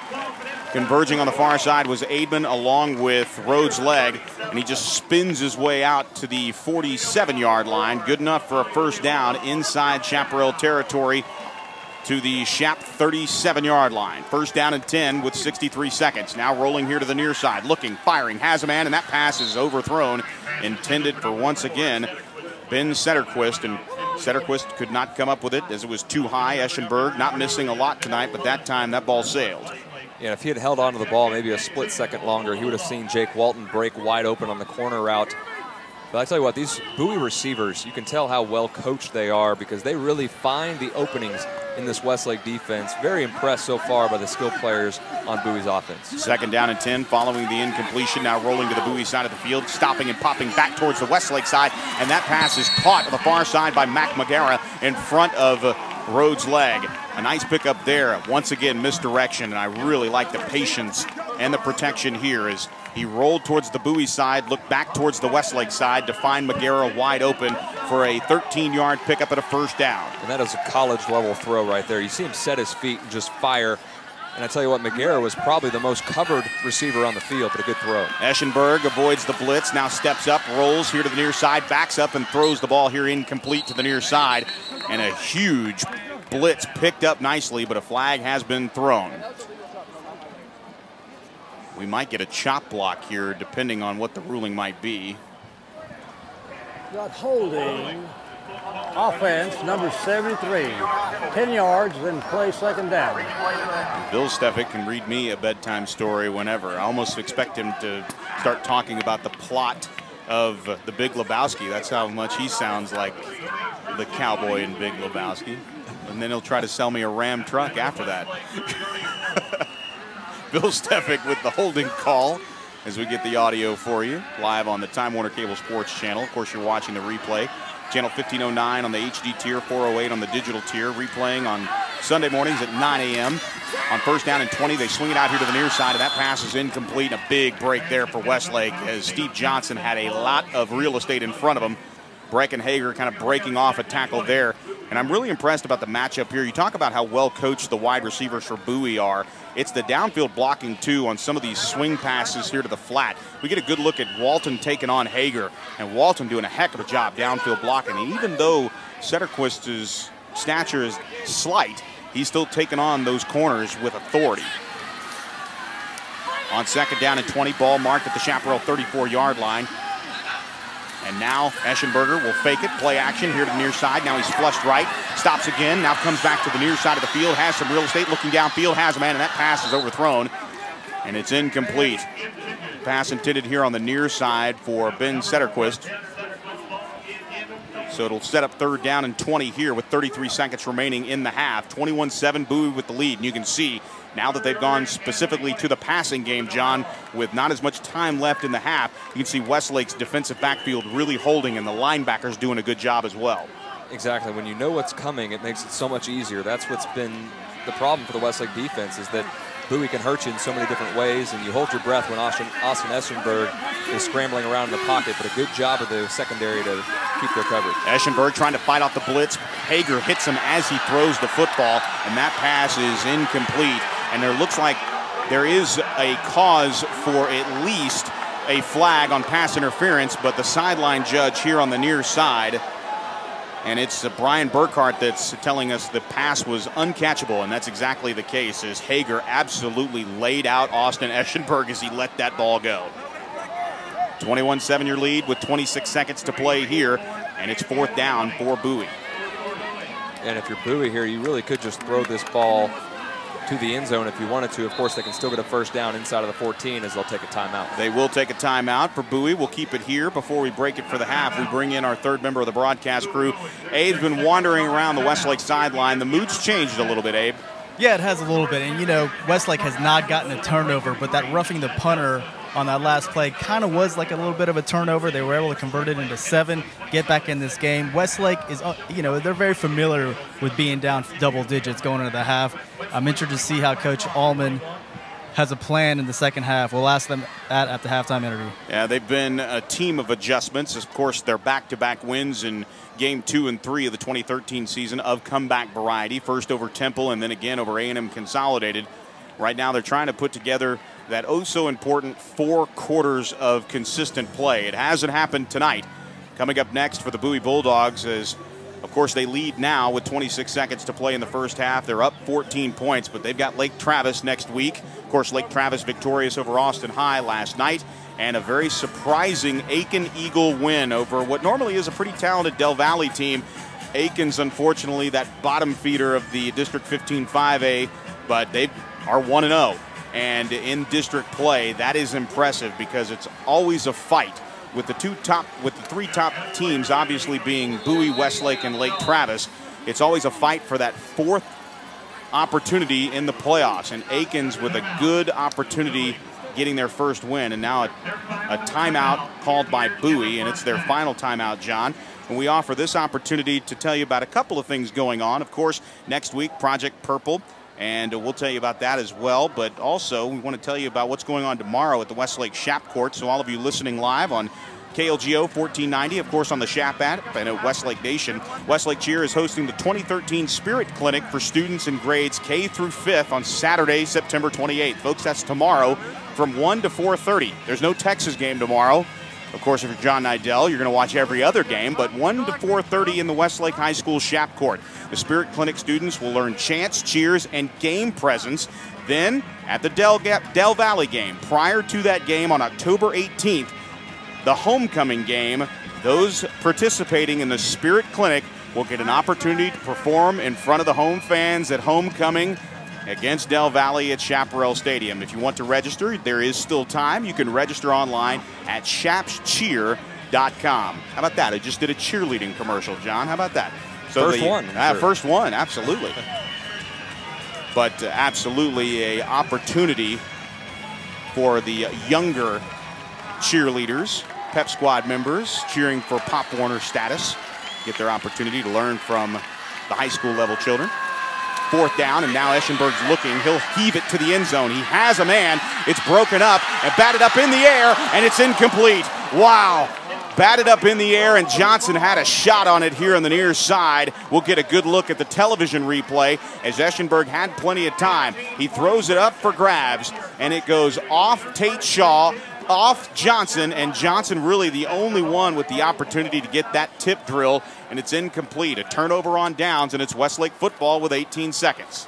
Yeah, and I couldn't see. There were so many Westlake defenders there in the end zone. One of the Westlake defenders got a fingertip on the football as Johnson was about to bring that in. He had that football, but a good play there by the Westlake defense as they'll come out. They'll come out in victory formation, just take a knee and jog to the locker room. There's way too much to talk about than try to dial up a play with 18 seconds left here in the first half. So they will let the clock run out here in the first half. It has been a wild one from Berger Stadium. The first 21 points on the board here in the half belong to the Bowie Bulldogs. The last 7 belong to the Westlake Chaparrals. And after one half of play, it is Bowie 21, Westlake 7, and we await the thoughts of Darren Allman, who is with Abe Garcia. Take it away, Abe. Coach, down 21-7. You've been in this situation before in the past few games. What do you tell your team makes second half adjustments? Well, we've got to get our practice to the field. We didn't do a good job right there of executing assignments, and that's on us as coaches. So we're going to go talk about why that's not taking place, and maybe there's something that we've said that's confusing them or something. I don't know, but it's on us as coaches. That's not there's no improvement right there on defense until we're battling hard, but we're making some really costly mistakes, assignment-wise, alignment-wise, and things like that. So we got to get those things fixed to give ourselves a chance. They're a good team, and we got to get lined up right, and we got to know what our job is. And we'll cut back on our calls probably in the second half, try to simplify what we're doing, and maybe that'll help. But we're playing hard. We've got a chance. We're gonna battle back in here and make it a game. All right. Good luck, Coach. Okay. Thank you. That's Abe Garcia down on the sidelines with Darren Allman, Joe Taylor, and John Nidell back at the UFCU broadcast booth here at Burger Stadium. Again, first half, not necessarily getting off the bus quickly with the Westlake Chaparrals, but one thing's for certain, Bowie is for real at 4-0. Absolutely. Looked really impressive, and it was good for the Westlake Chaparrals to respond, but you got to be really impressed with this Bowie ball club. And you mentioned that they have to take on Lake Travis next week. This is a team that could compete for the district title, but it's going to be a fun second half, especially with Westlake getting the football first. After one half of play, Bowie leading Westlake at Burger Stadium here in the District 15 5A opener. It's Bowie 21, Westlake 7. This is Westlake football.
Bedbugs can invade your home via unexpected places, like from a college dorm room or a family trip.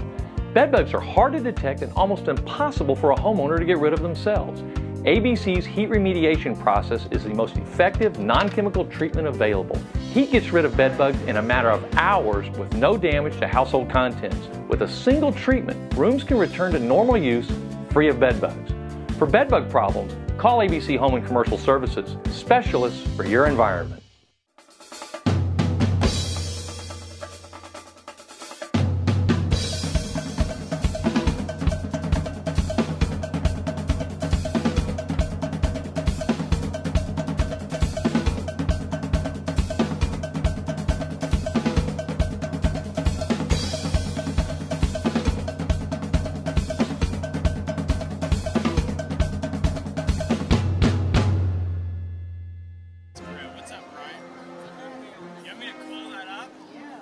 We welcome you back to Burger Stadium live in Southwest Austin, Texas. We welcome you inside the very quaint UFCU broadcast booth. Joe Taylor, John Nidell, 21-7 Bowie with the lead, but Westlake getting the football in the third quarter. They've got to establish and establish quickly, John. Exactly, and look for Westlake to try to establish the run early on. They had that one great drive at the end of the second quarter, able to get a touchdown on the board. If they can get another touchdown on the board coming out of the locker room here in the second half, it's a brand new ball game. Should be a fun opening night and then a second half here between Bowie and Westlake. And speaking of Bowie, the Bowie band, mighty indeed, in full contest mode, still performing. Final bars of this lovely halftime performance, and they complete it.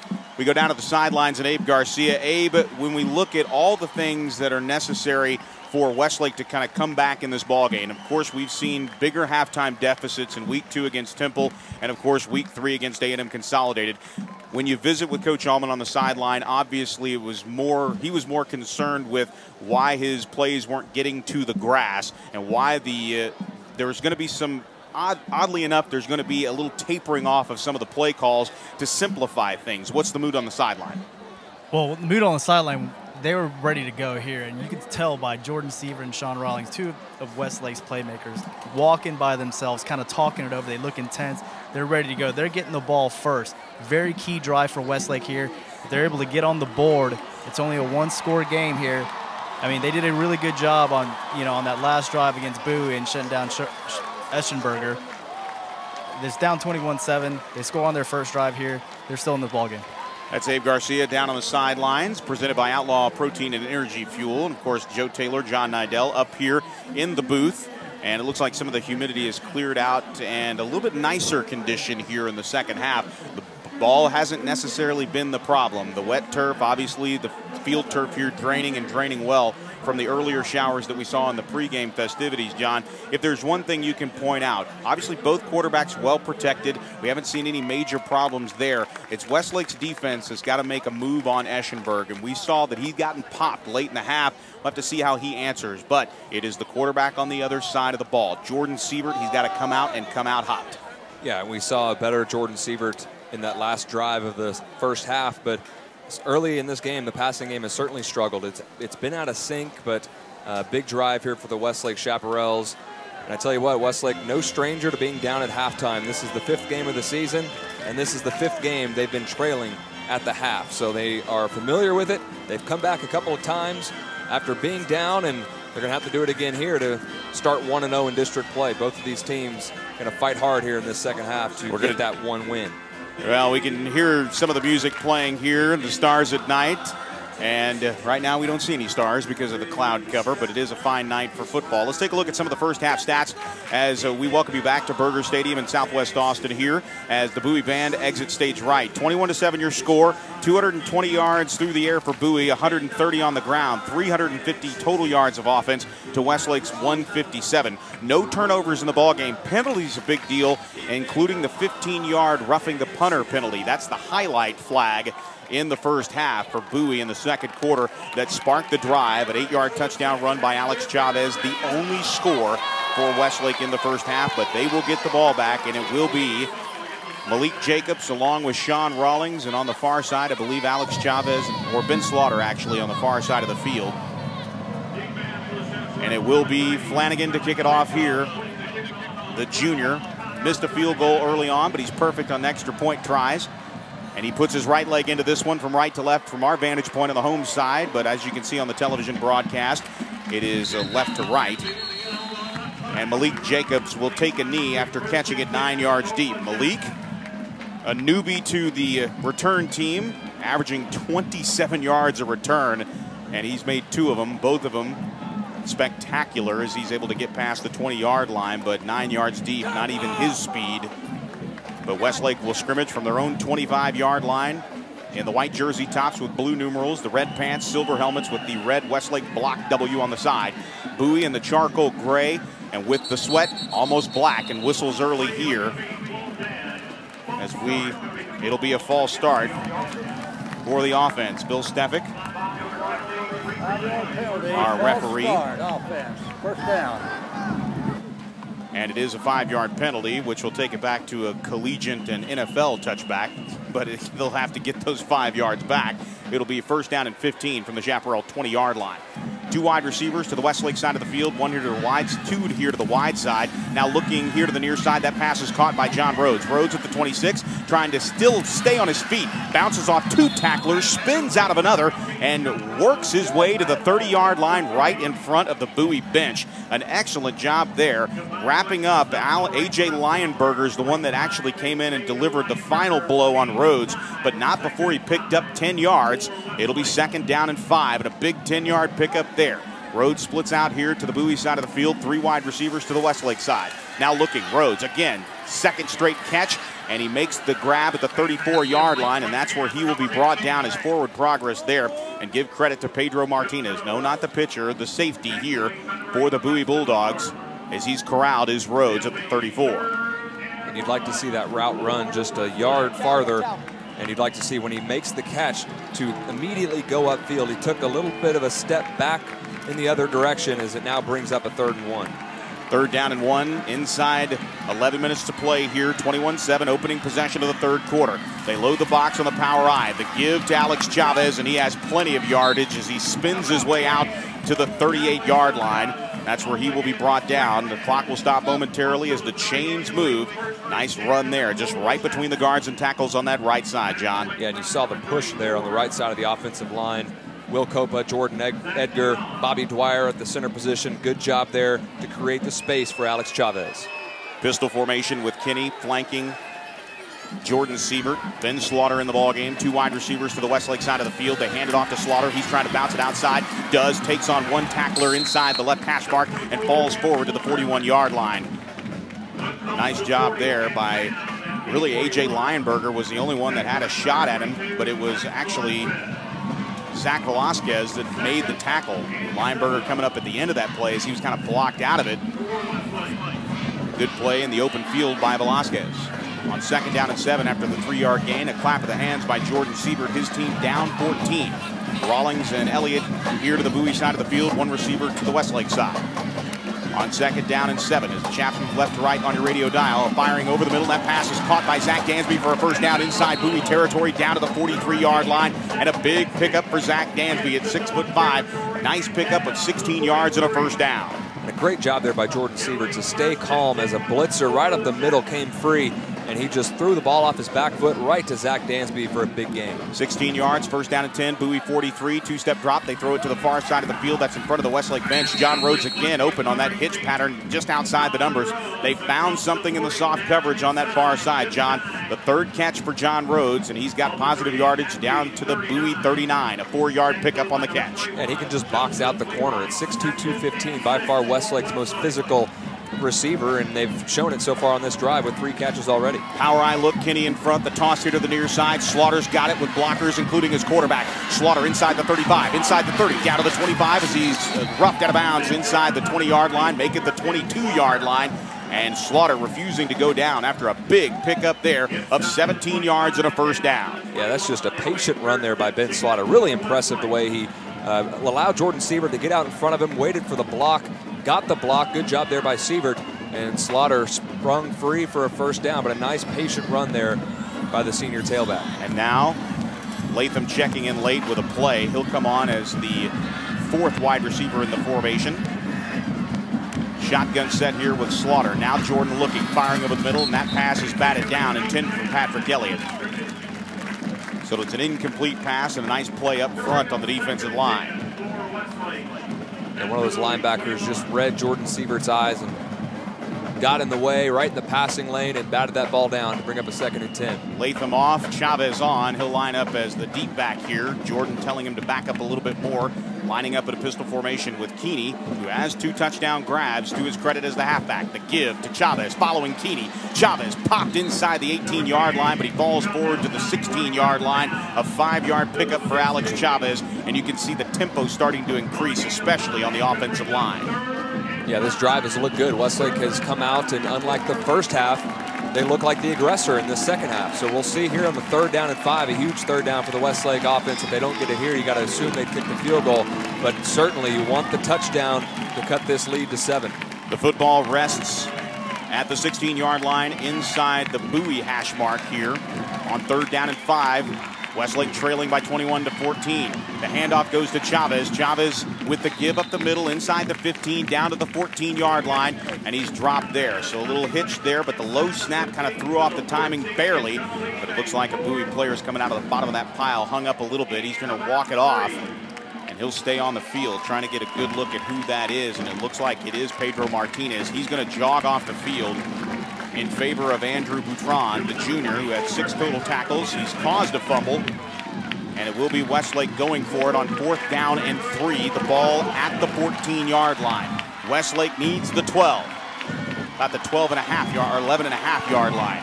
Power I look, and now a motion penalty as everybody starts moving too quickly, as Keeney and Chavez move prematurely on 4th and 3. It's going to set up 4th down and 8. An illegal shift officially for Westlake, and this penalty hurts as Dallin Nelson will come on to try for the field goal here. Nelson 7 of 7 on extra points. He is 2 of 3. The long of the season, 37 yards. And this will be just inside that 37-yard mark. It'll be a 36-yard attempt. Rawlings will hold. Zucker, the snapper. The snap is down. The kick is up. The kick has the distance, and it will split the uprights with 7:29 to play. Westlake takes an opportunity there, even though the penalty, they get points on the board. 7:28, third quarter. Bowie 28, Westlake 10. This is Westlake football.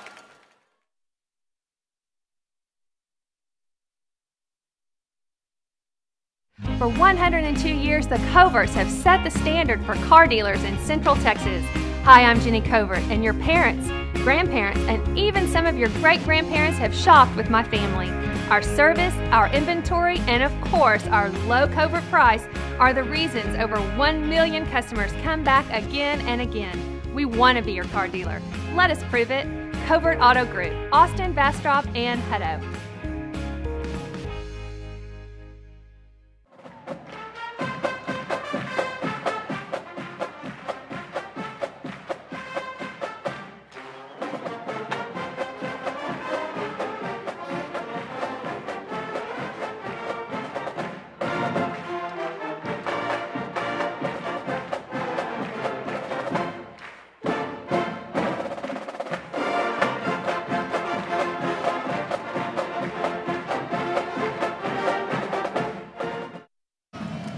Welcome you back to Burger Stadium, the opening drive of the third quarter.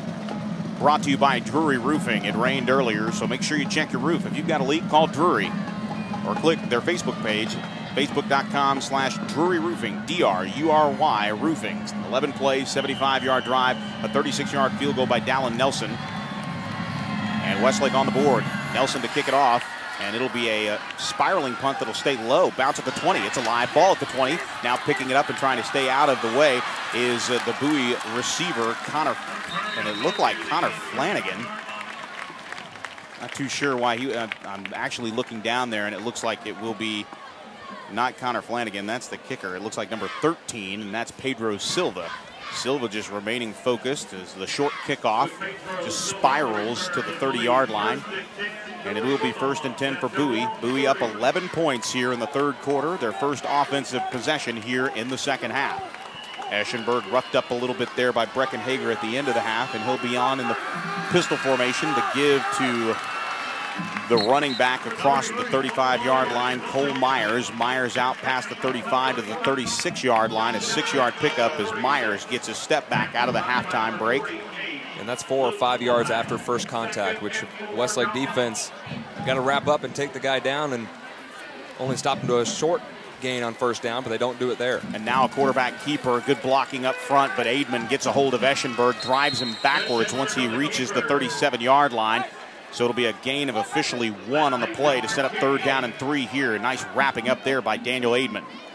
You're going to be able to tell very early on in this third quarter the adjustments that Westlake's made on defense. If you see guys out of position or just not around the football, especially on a passing situation, then you'll know that it's Bowie's night. Right now, so far, they've been in good position on these running plays, and it brings up a 3rd down and 3. 3rd down and 3 with 2 wide receivers here to the near side, 1 to the far side right as they move right to left from our perspective. The handoff goes to Myers. Myers, again, just across the 40-yard line, shedding tacklers along the way. And Dickey able to get a hand on him and dropping him at the 41-yard line, but not before. Cole Myers picks up the 1st down for Bowie, and they lead by 21-10. It's an 11-point deficit for the Chaparrals, 6:20 to play, third quarter. Shotgun set here, 2 wide receivers to the Bowie side of the field. That's the wide side, 1 to the far side. Now looking here to the near side, Eschenberger actually makes the grab to, or makes the pass to Magera. Magera dropped immediately, and it looked like there was a late break on that. And both Chaparrals on the defensive there, Breckenhager and Rhodes Legg. And Breckenhager is begging for a substitution, but it looks like he's going to stay in the game. Breckenhager and Rhodes Legg, it looked like they didn't even see the ball, even though Eschenberg had a tell present. He was looking left the entire way. A 4-yard pickup for Magera. And now the zone read handoff. It'll go to the near side. Johnson wrapped up and thrown to the ground by Hudson Hall. Just a punishing hit there at the 45-yard line. So it will set up third down, no gain on the play, and a huge play in the flat there on the near side of the field in front of the Bowie bench as slinging the runner down was Hudson Hall. Yeah, impressive play there by Hall, and Breckenhager did go off the field on that last play. It looked like he was favoring his right arm, but I expect to we'll probably see him back in the game. It didn't look too bad of an injury, but it brings up a big 3rd and 6 situation. Westlake's defense got to come up with a stop here. If you heard the halftime interview on our radio broadcast, you know Brecken's going to have that arm amputated before it brings him out of the game. Eschenberger, and a leaping over the would-be blocker by Hudson Hall, forces Eschenberg out of the pocket. Wow, what a play as Hudson Hall chirping a little bit there as he leapt over the offensive lineman who has some words for Hudson Hall. That is an incompletion in the books, but that is a message sent by number 36 as Hudson Hall with an incredible athletic move to force Eschenberg to throw before he wanted to. Punting time here as Flanagan is on. And we saw last week when he came on a blitz, he got upended. He also got upended in the first half. There, the back can't get him, and a heck of a play by Hudson Hall. He shows his athleticism. Not a small guy either. One of the just more physically imposing linebackers you'll see in high school football as he now lines up over the center on 4th down, and a big stop for the Westlake defense. A slow arcing snap. Flanagan will get it away. Calling for the fair catch at the 17-yard line is Rawlings, and Westlake will take over here. They hold down 11. Let's go down to the sidelines and Abe Garcia. Abe? Joe, this is exactly what Westlake needed. They got on the opening drive in the second half. They were able to get some points on the board. Even though it was a field goal, they made Eschenberg stop here, stall the drive. They get the ball back here. Jordan Sievert, when he got the huddle out here, said, let's go. And let's go indeed. They'll have to. A lot of time left, 4:45 third quarter with the 4th quarter to play here. But both drives here for both ball clubs taking a considerable amount of time off the clock, 10 minutes plus. As now a pistol formation as Westlake scrimmages from their own 18-yard line. A double clap by Jordan Sievert. The senior quarterback will hand off to Slaughter. Slaughter gets to the outside, to the 25, to the 30. He tries to run over a would-be tackler at the 35-yard line and does. A nice job there, just lowering his shoulder and running right over Tyler Walker. A 1st down pickup out to the 37-yard line, an 18-yard pickup for Ben Slaughter. Yeah, what's the thing that offensive linemen love to get? They love to get pancakes, and Will Copa right there drove his man out to the sideline and absolutely put him on his back and allowed Ben Slaughter to get some yardage. 4 wide receivers here from the Chaparral 37-yard line. 3 to the Westlake side of the field, 1 here to the near side. Here comes the blitz. Jordan fires over the middle. That pass is almost caught. And Jordan got rid of it before he wanted to as he went down in the backfield, but Rawlings was off to the races. If he had just a half-second more, Rawlings has taken it to the house over the middle of the field. He'll jog back and look like he will jog off in this personnel set. 2nd down and 10 off the incomplete pass. 2 wide receivers to the wide side of the field, a tight end to the right, Dansby. Pistol formation here, 2nd down and 10, and the give to Slaughter. Slaughter just trying to knife his way along the right side. And on 2nd down, he picks up positive yardage out to the 39-yard line. It will be a gain of 2, and 3rd down and long coming for Westlake. And Ryan O'Farrell now in the game at right guard, taking the place of Jordan Edgar as they run right off of his backside. And now they'll bring in an extra receiver. It's John Rhodes. Rawlings along with Latham. So 4 wide receivers here on 3rd down and 8 as Dansby and Keeney check out. Slaughter, the setback there, flanking Jordan to the left. Now Elliott moves to the right side of the formation here on 3rd and 8. A good snap, rolling towards the wide side, and Jordan's going to tuck it and run. He has blockers. Jordan lowering his shoulder, and he has the 1st down out past the 47-yard line to the 48. A nice run there by Jordan Sievert. He realized it immediately, and that moves the chains. And, John, we've seen hesitation to use his legs. That time, Jordan making the decision immediately. Yeah, very decisive there. Great play by Jordan Sievert, and he showed a little bit of speed, which we haven't seen really this year, and a big 1st down for this Westlake offense to keep the ball down 11 and keep this drive going. Power eye look here from their own 47. The handoff goes to Chavez. They try to punch it across the left side of the offensive line, and it's a pickup of 2 yards out to the 49-yard line. 2nd down and 8 as Dansby and Keeney and Boykin check out. Receiver core and personnel checking in. Rhodes, Elliott, along with Latham and Rawlings. Rawlings still looking for the play. He's got it. A trio of receivers here to the wide side of the field in front of the Bowie bench. On 2nd down and 8 from the 49. looking to the near side, a pump, and now Jordan's going to run, and he gets tackled from behind. He was pointing downfield and did not see the man coming up from behind him. Oh, a great play there on the near side, and the young man making that tackle from behind for the Bowie Bulldogs. A nice job there by Zach Velasquez. Once again, an open field tackle as he doesn't give up. He makes it from that bandit position, and it's 3rd down and 9 after the loss of 1 back to the Chaparral 48. Jordan with 3 wide receivers. He's back to pass out of the gun. Here comes the rush. He steps up, fires, and that pass is incomplete. No flag as Rawlings went down, but no contact there at the 41-yard line. So now the Bowie defense holds here at midfield. 2:14 remaining in the 3rd quarter, 21-10. The only score of the 3rd quarter, a 36-yard field goal by Dallin Nelson here at Burger Stadium in Austin. Joe Taylor alongside John Nidell, Abe Garcia down on the sideline, Cameron Walker, our producer, and Brian Ferguson, our statistician. Of course, all of the sites provided by Westlake Technical Entertainment Crew. And now backing up to punt it is Jordan Seaver. It's a knuckleball, and this one is going to hit the player. Latham is there, and Latham tries to get a hold of the football, and now it's a dive pile right here at the 21-yard line. And now a pile-on right there at the 21-yard line, and it looks like Bowie's going to come out of it. What a huge break there for Bowie. And it will be Bowie football as that ball knuckled. And it looked like Latham was the closest one there, but it goes off Tyler Walker's back foot. Latham is there, but he couldn't get it. It looked like Patrick Elliott was the first man that had the opportunity, but Bowie coming up with it, but a huge break for the Bulldogs as they get the ball back at their own 21. And that could have been just a huge play for the Westlake team. Would have been the second game-changing type of play on special teams, but a very fortunate recovery for the Bowie Bulldogs. 2 minutes remaining in the 3rd quarter, and they run the flea flicker the other way, but keeping it is Johnson. It looks like Andreo's got a shot, but getting to the outside, but it's Rhodes' leg riding Johnson out of bounds at the 25-yard line. That could have been worse, as Johnson had a lot of real estate, but Westlake recognizing, and it's a gain of about 4 yards on the play. It will be 2nd down and 6 from the 25-yard line. The 11-point lead, Bowie with the football, their 2nd time. Now the play action. Looking, Eschenberg firing over the middle of the field, and that pass is low, intended for Johnson there, covered by Andrea.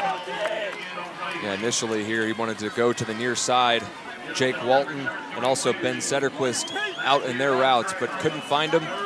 So he looked the other direction, and it was Johnson coming across the middle, and he was disappointed that he couldn't make that throw, just bounced it to Johnson as there's a timeout, an official's timeout, as Bennett Huddleston looks like he's walking slowly towards the sideline.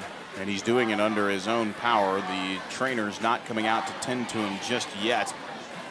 And Alex Rees is his backup at corner. But it looks like we're going to see Hudson Peterson instead. The 5'10", 165-pound junior has 4 tackles on the season, but he comes out as the corner, and he'll guard Sederquist there. We'll see if Eschenberg takes advantage of this. But Womack on the inside man, Johnson here to the near side. The far side, as far as our cameras are concerned, for the broadcast on Time Warner Cable Sports Channel, 1509 in the HD tier, 408 in the digital tier. We welcome all of you listening on WestlakeNation.com, the Shap app, and KLGO 1490. They swing it out to Johnson. That pass is incomplete. And a nice break there for Westlake on 3rd down, as now 4th down comes up, and that's just a lack of concentration. Johnson just could not watch the ball in his hands. He was thinking about running before catching. Yeah, and a bit of a high throw, too, by Eschenberg. Johnson certainly could have come down with that ball, but a 3 and out by the Westlake defense. You can't overstate how Westlake has come out of the locker room. They put a drive together, got a field goal on the board, but really it's the defense that's been the difference. This game could have gotten out of hand quick had they not come out and made the adjustments. But they'll give the ball back to Jordan Sievert in the offense with, you would think, good field position. Ones are wild, 11 Rawlings and 1 Shaw back deep, and a flag is thrown immediately here.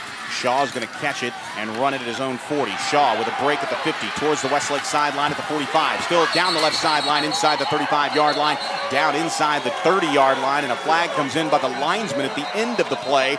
But right now it's a big return by Tate Shaw, but there are 2 flags on the field. Yeah, the first one, I'm not sure what it's going to be, either a illegal formation or maybe offsides. The second one came really at the end of the play. I'm not sure if someone got a blind shot on someone. There might be a personal foul, but we'll have to wait for the referees to sort it out. Didn't see anything on the apron to indicate a late hit. So a personal foul on the far side might be out of the question unless it's a block in the back penalty at the end of the run. Again, 2 flags on that return by Tate Shaw. And we shall see here. So we got illegal motion. Illegal shift, the call against the Dogs. That's going to be that penalty is declined. We got a block in the back. Block in the back.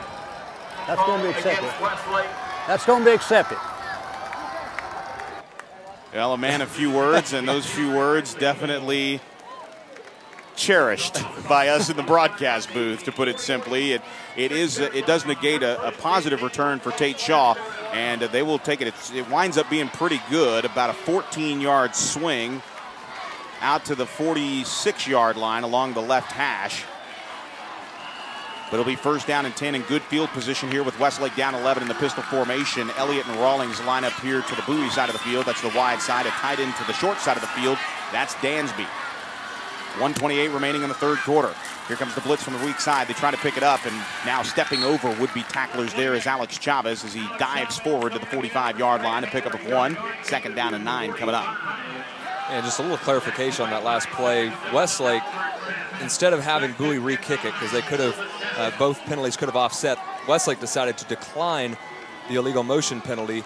And then, of course, Bowie accepted the block in the back because of the good return. Westlake still ends up with good field position. So second down and 9, power eye look. Jordan under center, 2 wide receivers. They fake the pitch. Now Jordan trying to flush his way out of the pocket. Does, rolls left, still looking, fires downfield. He's hit as he's thrown. The ball is wobbling, and that pass is intercepted.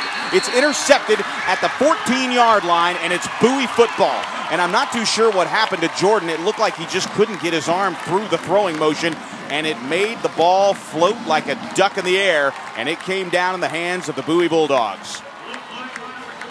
Yeah, Jordan here just escaping from pressure and just really throws it up for grabs. He had Patrick Elliott out there in single coverage, but couldn't get the ball deep enough, so one of the other Bowie defenders who's out there in coverage picked it off. It's interception by Lee Vasquez, I believe, and that is an interception. So now Bowie, after the 3 and out, a momentum change here in the first turnover of the ball game. Now the inside handoff goes to Myers. Myers darts out to the 14-yard line. It'll be a 1-yard pickup for the Bowie Bulldogs, the men in charcoal. Again, the charcoal uniforms trimmed in red. And that was Jordan Sievert's first interception of the season. So he just threw it up for grabs, and Bowie gets the ball back, but really it's as good as a punt, although they weren't in the situation where you'd necessarily want to throw that up for grabs down the field. But Westlake's defense now put in another tough spot. We'll see if they respond. Second down and 9 with 12 seconds. This might be the final play of the third quarter if they get it off inside 8 seconds to play.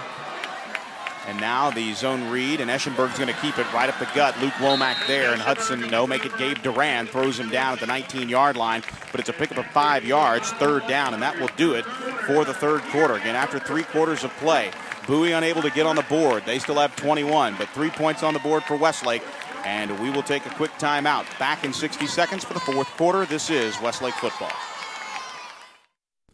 At age 40, attorney and Marine Corps reservist David Little was the picture of health until the left side of his body went completely numb. We were on the phone while he was driving home when he suddenly stopped talking. My dad had a stroke when he was driving me home. I'm just really glad he ended up at St. David's, South Austin. St. David's, South Austin saved my life. Do you know what to do in an emergency? Visit stdavids.com to learn more. This winter, prepare to be amazed as Elisa's Dance Academy and the Westlake Symphonic Orchestra come together to perform a variety of holiday favorites. From Tchaikovsky to Jingle Bell Rock, audiences will be astounded by concert-quality music and dramatic visual effects in a stunning production perfect for all ages. Join us December 12th, 13th, and 14th as the Westlake Technical Entertainment Crew and Lexus of Austin present The Nutcracker Spectacular. We welcome you back to the fourth quarter. Coming out of the quarter break, it will be third down for the Bowie Bulldogs in a big spot here for the Westlake defense. Joe Taylor, John Nidell, and Abe Garcia down on the sidelines. Of course, our statistician Brian Ferguson and Cameron Walker, our on-site producer. And it will be Bowie with an 11-point lead. But the Chaps hold them scoreless after 21 first half points. No points in the third quarter. And interesting to note for the Bulldogs, again, they do not score well in the back half. Certainly a first half team putting together 42 points in the first quarter and 63 points in the second quarter. Here on third down, throwing it up for grabs, and with that, it's juggled and intercepted by Andreo. And Andreo has an interception. He comes down after the ball ricochets off of Mac Magara's hands, and he has the call at the 40-yard line. The linesman there on the near side has called this an interception on the field, Brian Burkhart, and as we get a good look at the replay, it went off Magara, off leg, and Andreo has come down with the football in an interception and a turn of events here for the Westlake Chaparrals. A big, big play by the Westlake defense. Yeah, Andreo definitely came down with that football in bounds, and they actually probably could have called an offensive pass interference as Magara looked like he pushed off a Rhodes leg, but a huge play now for the Westlake team to get the ball back at the 40-yard line. The Bowie players and the bench were really upset about something on that play. I'm not sure if it was the catch or something else that happened. Either way, it's an 11-point deficit. Now the low snap, and now firing it to the far side. That pass is complete to Rawlings. Rawlings trying to shed tacklers, a pair of them, including Velasquez, trying to hog tie Rawlings just outside the right hash mark, inside the 45-yard line, and they're going to actually call Rawlings down inside the 35-yard line, down to the 33. And just a nice recognition on the low snap by Jordan Sievert. It was definitely a run call, but realizing that the play broke, their second option was to Rawlings, and it's a huge pickup of 7 yards down to the Bowie 33 on the Andreo interception. Two wide receivers here to the wide side. One to the short side of the field. Blitz shown, but nobody coming. Now back deep to pass is Sievert, and that pass is high, in and out of the hands of Patrick Elliott inside the 14-yard line, and it's incomplete. Preston Oliver all over him. Good play there by Oliver on the outside on Elliott. It looked like a good throw by Jordan Sievert. Just went right through the hands of Elliott. Actually, I don't think Patrick would have caught that ball, even if Preston Oliver wasn't there, but a good play nonetheless to be there, and brings up a big third down and 3. You expect this right now to be 4-down territory for the Westlake Chaparrals. Third down and 3, the ball resting on the right hash mark as we are about 52 seconds into the fourth quarter. Westlake down 11. Looking, Jordan has a man, and that pass is incomplete. And it looked like Elliott was expecting it, and it might have been deflected at the line of scrimmage, but it's incomplete nonetheless, and it threw off the trajectory of the football, and it's fourth down for Westlake. And no doubt you go for it here as they bring in John Rhodes, of course, the big receiver, as well as the tight end Tyler Boykin. We'll see if they play on that mismatch. It's been open. Dansby had a catch earlier in the half that led to the eventual field goal. That's the only points on the board in the second half here for both ball clubs, the 36-yard field goal. They line up in a power I on fourth down and 3. The handoff to Chavez. Chavez straight ahead. Chavez has the first down to the 26-yard line. Wow, a huge call. We in the booth thought it was going to be a pitch to the near side. It wound up being a power play right up the gut, and Westlake picks up a definitive first down with 10:59 to play in the ball game.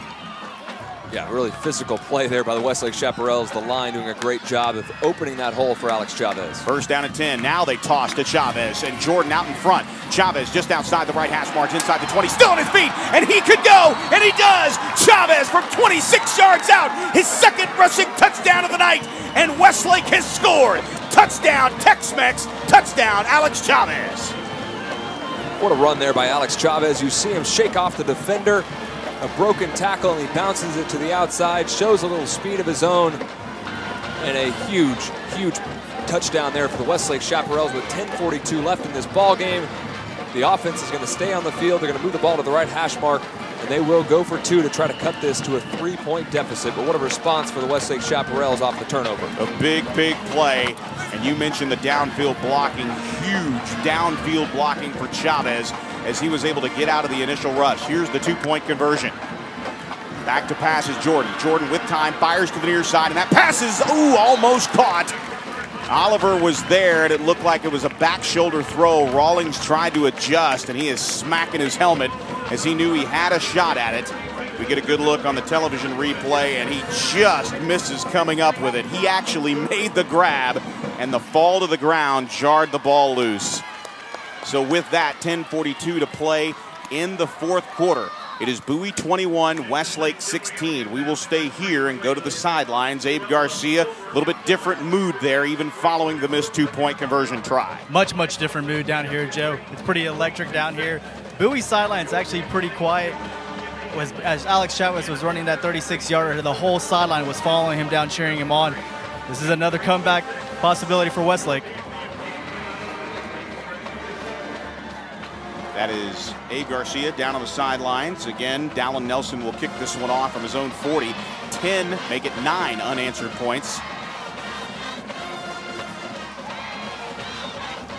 A 22-yard scamper on the scoring drive, or 26-yard scamper, excuse me, by Alex Chavez, his second of the night. 5 plays, 40 yards after the interception by Matthew Andreo. 1:11 off the clock here in the fourth quarter as Alex Chavez has gotten Westlake back in within 5. Yeah, what a difference halftime makes, because Westlake's defense came out, really responded against this Bowie offense, has really shut them down so far in this second half. Just 22 yards for the Bowie offense as they will get the ball back here. Nelson pops it up. It's a short kick, and it'll be fielded at the goal line as it kind of carries towards the end zone. Johnson has it out to the 15, now stepping over tacklers at the 20-yard line. And Johnson, athletic, out to the 21-yard line. It's an even 21 yards on the return, as Bowie will now move left to right from our perspective, right to left on the television broadcast. We thank all of you for joining us as we bring you live coverage of the District 15 5A opener for both Bowie and Westlake on the Word 1490 KLGO, of course on our Shat signal inside the stadium at 88.1 FM here in Berger Stadium. The Shat app, of course, kicking live all across the town of Austin, the state of Texas, and across the nation and across the world. Now the handoff to Johnson. Johnson steps out of one tackler at the 25-yard line, bounces it outside the numbers to the 30. Good positive yardage there. Excuse me, it's Cole Myers.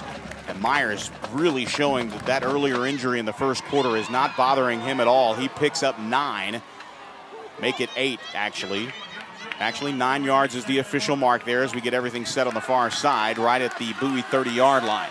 Second down and 1, out of the pistol to give to Myers. Myers going to take it up the gut, not much room to run, but he's very close to a first down. He gets to the 31.5-yard line along that left hash, and it's a first down run for Bowie. They lead by 5 with 10:22 to play in the ballgame. Yeah, first down for Bowie, but Westlake's doing a good job in this second half of limiting big plays. They haven't allowed any breakaway plays for the Bowie Bulldogs.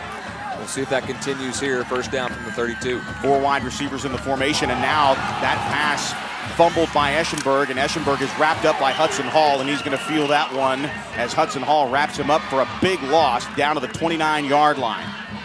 So it's a swing of 3 yards on the loss, and another tackle behind the line of scrimmage for Hudson Hall, who is having an outstanding game at linebacker. And what a response for this Westlake team. They really have come out as the aggressor. They've been more focused. They've been more energized in this second half. Bowie looks like Westlake did at the start of the game, just not a lot of fire on either side of the football. Second down and 13. They roll it here on the option play. Eschenberger fakes out one tackler, and now Eschenberger around the left side. He has running room, and a nice tackle there in the open field by Rhodes' leg, and he got low on Eschenberg, and Eschenberg, the senior, dropped at the 38-yard line, and a nice job by Rhodes' leg on the open field tackle as that had first down written all over it. Austin is one heck of a physical runner. He was popped at the end of that play, but he's back up, sprite in nature, and sets up the pistol formation in the backfield on 3rd and 4. 3 wide receivers here in the formation, and once again, the snap is off the mark. Now, it'll be Luke Womack that'll get credit for the quarterback sack, and once again, there's another penalty flag thrown, and it will be holding. We'll see if Westlake most likely will decline this penalty and bring up 4th down, but a huge turn of events here from center to quarterback as 2 snaps in this drive get away from Eschenberg. Holding offense number 73. That will be declined. 4th down. And Bill Stefik is officially my new favorite referee. He is very happy to be here. Very laid-back style here on a Friday night for the District 15 5A opener. You would never know that this is a close game inside 9 minutes to play in the fourth quarter. You got to love him. He's very similar to the younger Eli Manning. Eli Manning just, he can't really tell if his best pig died or if he is the happiest guy in the world. You can say the same about Bill Stefik. Flanagan on for the punt. Here it is. And it's a spiraling punt that Tate Shaw and Sean Rawlings will let bounce inside the 30-yard line. Doesn't roll much on this Astro play, and now it's a opportunity for Westlake in striking distance. A 5-point deficit, 21-16, 8:42 to play in regulation here, and it's Westlake football at their own 29-yard line. Yeah, and this is the third game this year where we reach middle of the fourth quarter and Westlake has the ball, and we're thinking, how are they in this football game with a chance to win it?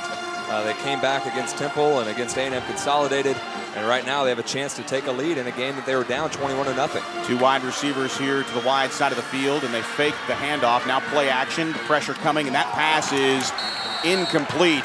And there was definitely contact before the ball got there. Otherwise, Rawlings makes the first down grab at the 40-yard line. We have the benefit of a replay for our radio audience, and Rawlings was clearly bumped before that ball got there. Yeah. And it will be an unfortunate call for the Westlake Chaparrals and a very fortunate one for Bowie. That one was going to be a pass interference call and an automatic first down on first down, but no call, and it's second down and 10 from the 29-yard line. Three wide receivers here to the near side. Out of the gun, Jordan looking left, firing left. He has Rawlings at the 35. Rawlings cuts it back upfield to the 38-yard line, and he is upended there by a pair of tacklers. Preston Oliver there, and it's a nice gain out to about the 39-yard line. Make it the 38, so it will be third down and 1, and John Nidell calling for some tempo here. Yeah, it's a short one, so you could almost, with Jordan Sievert's big frame, you could almost hurry up to the line and just do a sneak here, but it looks like they're going to call a play in the huddle. And it's a power eye look with Slaughter, the deep setback with Keeney in front of him. Under center is Jordan on third down and 1. Here's the toss to the near side. Slaughter's wrapped up in the backfield at the 35-yard line. And it's a huge play on defense there for the Bowie Bulldogs. And that's going to be a fourth down, an unfortunate fourth down there for the Westlake Chaparrals as they'll send on the punting unit and Patrick Elliott. Just a great play defensively there for everybody along the front. It was Pedro Martinez that wound up with the tackle at the 36-yard line. But it was really the pressure up front. Off the power eye look for Jordan Sievert. Elliott on for the first time this half to punt it away. On fourth down, here's the punt. It's a low line drive, and it spins. Johnson makes the grab at the 22. Now Johnson stutter steps right between the hash mark, and he is drilled by a slew of tacklers at the 31-yard line. In on that pop for Westlake. Leading the charge was Bobby Buchowski. And it will be Bowie football with a 5-point lead, 7:10 to play, and a wasted possession there for the Chaparrals. Yeah, Rawlings was so close to getting that first down on second down. Brings up a third and short, and you can't get the 1 yard that you need on third down. Brings up the fourth down, and now Bowie gets a huge stop and gets the ball back. You said it. It was a wasted possession for the Westlake Chaparrals. Bennett Huddleston back into the ball game, clearly okay as they line up with three backs in the backfield. The handoff will go to Johnson, almost stopped by Huddleston in the backfield. Now he's upended by Hager at the 34-yard line. Tate Shaw in there on the initial hit, and Hager was there to clean it up. He's back into the ball game, feeling good about that shoulder as we call his name for the first time here in the second half. Second down and 7 after the 3-yard gain by Johnson. Impressed with Johnson's athletic ability. He just cannot get loose. He's in the backfield along with Eschenberg. Three wide receivers to the far side left, and Myers in the slot left with one receiver here to the near side. Here comes the blitz by Womack, and now peeling it from the belly of Johnson is Eschenberg, and he runs his way to the 40-yard line. He dives forward to the 41, but he has stopped his knee down at the 40-yard line, and it's now Bowie's third down and 1. Yeah, exact same situation, similar part of the field. We'll see if Bowie's able to pick up the third and 1. These situations are so crucial to who wins a football game. Just man on man, power on power. You got to pick up 1 yard. We'll see if they can do it. Third down and 1 here. The ball nose of the football right in the middle of the field at the 40. 6 minutes to play. Here's Eschenberger. He's going to take it himself, and he has the first down, and he's drilled at the 44-yard line. Gabe Duran in there on the stop, along with Andreo and Aidman. But it's a first down for Bowie as the chains move, and a big pop by Gabe Duran on the quarterback for Bowie. And what I like about that third down play is everything on that play is downhill. When you have 3rd and 1, you want to go downhill. The lead blocker, Eschenberg, takes the snap, immediately starts running full speed towards the line of scrimmage. That's really your best chance to pick up 1 yard. Pistol formation here, and the handoff will go to Myers. Myers straight ahead across the 45. It'll be dropped at the 46-yard line, so a 2-yard pickup there. And we'll get a check down on the sidelines in just a moment after the 2-yard pickup. Now 2nd down and 8 is Walton, who has been silent in the second half after a huge first half. Setterquist on the other side of the field with Walton. Myers completing the trio of receivers to the wide side of the field on 2nd down and 8 with 5:08 to play. 21-16 on 2nd and 8. Here's the snap zone read. Eschenberg's going to keep it, and he's wrapped up. Name your shaft. Hudson Hall got in there first and wrapping up the back end of the play there. Very impressive as Hudson Hall comes up with a big pop. And it was Gabe Duran and Hudson Hall combining on that stop back to the 45-yard line. 3rd down and 9, a loss of 1 on the play. Yeah, with this clock moving inside of 5 minutes, Westlake still has 3 timeouts, but you got to get a stop here. That clock's starting to become an issue for the Chaparrals as they call a timeout here. Westlake does. A timeout for Westlake. We will take it as well. We'll be back. This is Westlake football. It's a unique schedule, but having an open week, week 8, I guess it is, and that's a nice time to have an open week because you're starting to approach the playoffs. And so I like our schedule, and you know, we're glad that we're able to play the people that we played in the first 4 games and figure out where our holes are, where our weaknesses are, and it helps us get people in the right spot and get the right people on the field when it counts, which is now.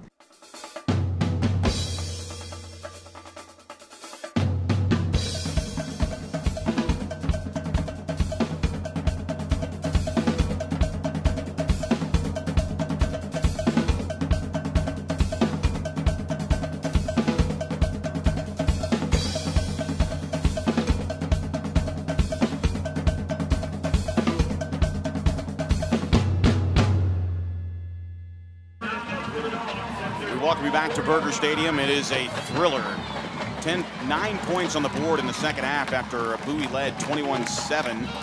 It's been 9 unanswered points for Westlake. 21-16, and now a big 3rd down and 9 play for Bowie with 4:33 remaining in the 4th quarter. Here comes the rush. Now, with time, Eschenberger fires, and it's intercepted! It's intercepted, and it's Bennett Huddleston! Huddleston has a chance! Huddleston to the 35, inside the 30, and he's dropped inside the 25-yard line! Bennett Huddleston with the defensive play of the game thus far, but a flag is down at the 31-yard line. We'll have to see what it's about, but it is definitely after the interception. But a picked ball. The first time tonight Eschenberg has been picked. Block in the back on the return. The 10-yard penalty. And I'm now relaxed.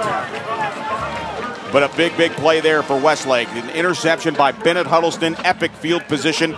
And the block in the back, unfortunately, will negate some of that return. But again, good field position here. And right now, with 4:20 to play in the ball game, Westlake with the football at the Bowie 39-yard line. Huddleston had a shot here on the near side, and you can tell he's bothered a little bit by that earlier injury that he sustained to his lower extremities. But Huddleston with a huge interception. The second one of the night for the Chaparrals. Out of the shotgun, 4 receivers, low snap. Jordan digs it out, steps up in the pocket, running out of real estate, and he falls back forward as O'Farrell was trying to keep the defensive lineman off his back, and the pocket just collapsed. And it was actually A.J. Lionberger out of the outside linebacker position that drove O'Farrell backwards. No gain on the play as Jordan holding onto the ball there. It'll be 2nd down and 10 inside 4 minutes to play in regulation. A touchdown gives the Chaparrals the lead. 4 wide receivers, 3 to the wide side, 1 to the short side. Now looking left, firing left, and that pass is in and out of the hands of Josh Latham, covered by Joe Leewright. And didn't look like Latham was expecting the football, but he had one-on-one coverage on the near side and could not come up with it. Westlake in danger of wasting another huge opportunity on offense. A 3rd down and 10. With this field position, you could see them possibly going forward on 4th down, especially with this clock under 4 minutes to play. 21 4 wide. 21-16 on a 3rd down and 10. Latham back here on the short side of the field. 3 wides to the far side. Now Jordan on 3rd down, looking, has time, throws across the middle, and that pass is low, intended for Patrick Elliott at the 20-yard line. It would have been enough for a 1st down, but it's 4th down and a big decision here for Westlake. And I assume that you've got to go for it here. There's no amount of time that would allow you, even with the 2 timeouts, that would allow you the opportunity to get the ball back with any kind of time. A hold will definitely put you in a position for a touchdown to take the lead, but you need 10 yards here if you're Westlake. From the Bowie 39, following the Huddleston interception. Same formation, Jordan back to pass, now rolling here to the near side, looking. Now Jordan's gonna take off. He has the 1st down inside the 25-yard line, and a heads-up play there. Josh Latham along with Rawlings downfield blocking, and a big run for Jordan Sievert as he moves the chains. A nice pickup there by Jordan Sievert, an 18-yard 1st down run for number 6. And once again, he shows a little bit of that speed that he has. He doesn't show it often, but when he pulls it out of the bag, it's a huge play right there. A huge 4th down pickup for the Westlake Chaparrals to keep what they hope is a game-winning drive alive. 2 wide receivers each way. Jordan still in the shotgun. Chavez flanks him to the left. Here's the snap. Jordan looking right. Has Rhodes. Then the pass is high. Incomplete as Rhodes couldn't really elevate for the football. And that ball really just thrown well but high. Yeah, that's usually Jordan Sievert's miss. He'll bounce some, but usually when he misses, it is high. And a big miss there, but still 2nd down and 10. Westlake still in a good position here at the 22-yard line. 2nd down and 10 here, well within field goal range, but you need 6. 3:25 remaining. And now here's the snap. They swing it to Rawlings. Rawlings met in a huge tackle in the open field, but not before Rawlings squirts his way to the 19-yard line. Tyler Walker on the stop. And a nice job by realizing where the coverage was coming from. Actually, it was Preston Oliver who fought off the block on the far side by Latham to make the tackle. Yeah, those plays right there, it's the other wide receiver and his block downfield. That's what makes or breaks those plays.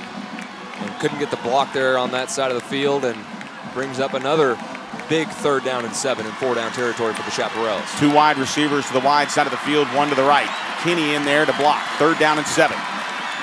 And a play action, Jordan has to get rid of it, and that pass is batted down, almost intercepted, as Rawlings was the intended target, maybe Elliott as well. But Oliver had the game with the interception there, and this one intended for Elliott. But Oliver knew that he had his hands on the rock that would have won the district opener for Bowie.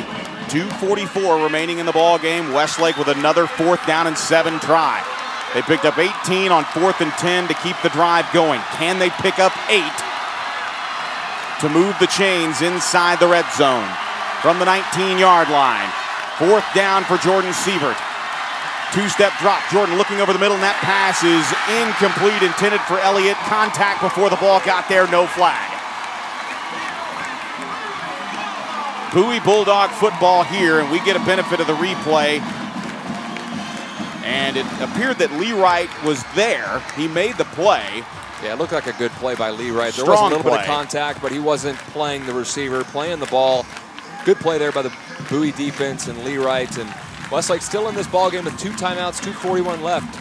They just need they need a 3 and out. Really, any first downs, unless it happens right on this play, would be tough for the Westlake Chaparrals to overcome. Bowie has all 3 of theirs, and we'll see here. Here comes the rush of the backfield, and right there in the backfield is Brecken Hager as he makes that stop right back near the 11-yard, right back down to the 16-yard line, and the clock will stop momentarily here as Westlake calling a timeout. We will take it as well. Back in a moment. This is Westlake football. At age 40, attorney and Marine Corps reservist David Little was the picture of health until the left side of his body went completely numb. We were on the phone while he was driving home when he suddenly stopped talking. My dad had a stroke when he was driving me home. I'm just really glad he ended up at St. David's, South Austin. St. David's, South Austin saved my life. Do you know what to do in an emergency? Visit stdavids.com to learn more. The Steam Team, your #1 choice for cleaning residential and commercial carpet, tile, and wood flooring, upholstery, air ducts, and more, including 24-hour emergency water and fire damage restoration. The Steam Team is an Austin original, locally owned and operated since 1983. All employees are trained and certified by the Institute of Inspection, Cleaning, and Restoration. We guarantee our services and will do whatever it takes to please our customers. Call 451-TEAM or online at thesteamteam.com. We welcome you back to Burger Stadium after the turnover on downs and the tackle in the backfield by Hager on the tailback for the Bowie Bulldogs, Cole Myers. It's now second down and 13. Now Myers trying to bounce it to the outside and does. He's down the left sideline and he'll be pushed out of bounds just outside the 23-yard line. It looks like they're going to give him positive yardage to the 25-yard line before he's shoved out of bounds. And good downfield blocking there on Andreo. He couldn't fight off an offensive lineman. Andreo throwing off Myers there momentarily for the tackle out of bounds at the 26-yard line. Magera on the field now on 3rd down and 3. Westlake with one timeout, and with that play going out of bounds, the clock stops at 2:25. Westlake had a huge opportunity, though, to wrap him up around the 20-yard line, but he squirted free, and got extra yardage. Magera and Eschenberg will take it himself. Eschenberg hit at the 28-yard line, and he did not get it. He's actually down well behind the 28-yard line, and it actually will be right around the 27-yard line. The Bowie faithful, you can hear their groans as Eschenberg, with that 6'2" frame, could have dived forward out to the 29-yard line, and it looked like that's where he ended up, but his knee went down.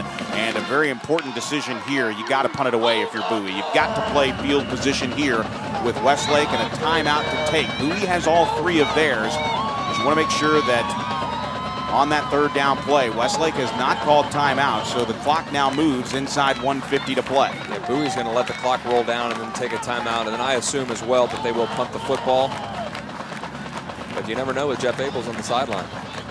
On 4th down and 1, it would be dangerous. You have to expect a punt here. Huddleston and Magera congratulating each other, and it really has been a whale of a game here in the second half. 21 unanswered points.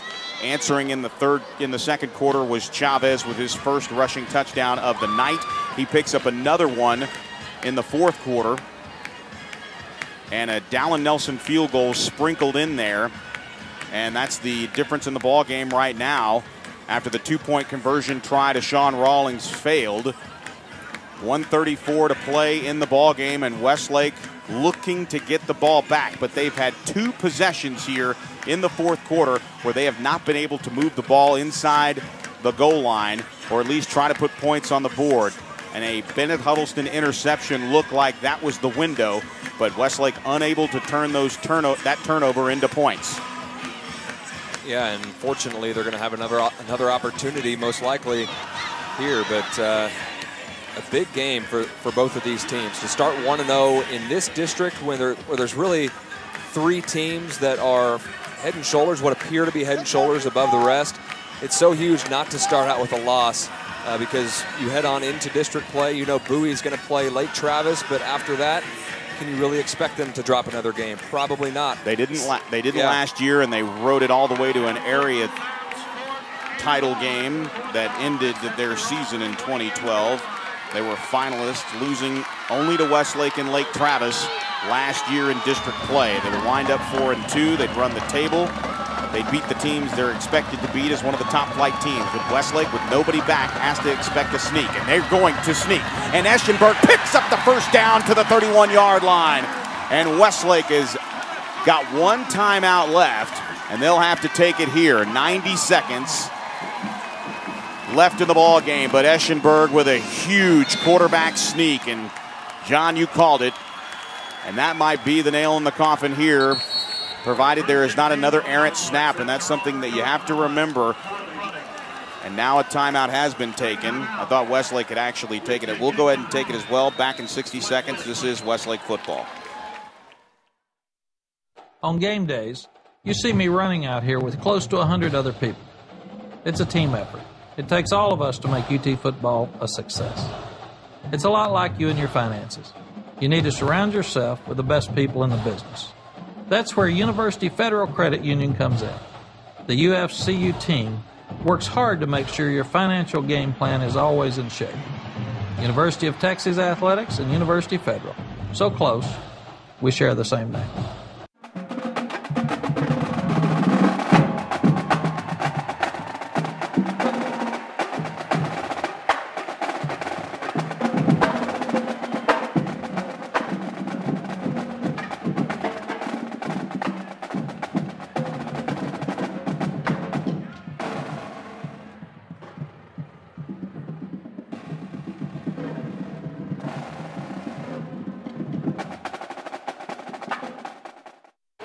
We welcome you back to Burger Stadium. 21-16, 1:22 to play. The final timeout for Westlake.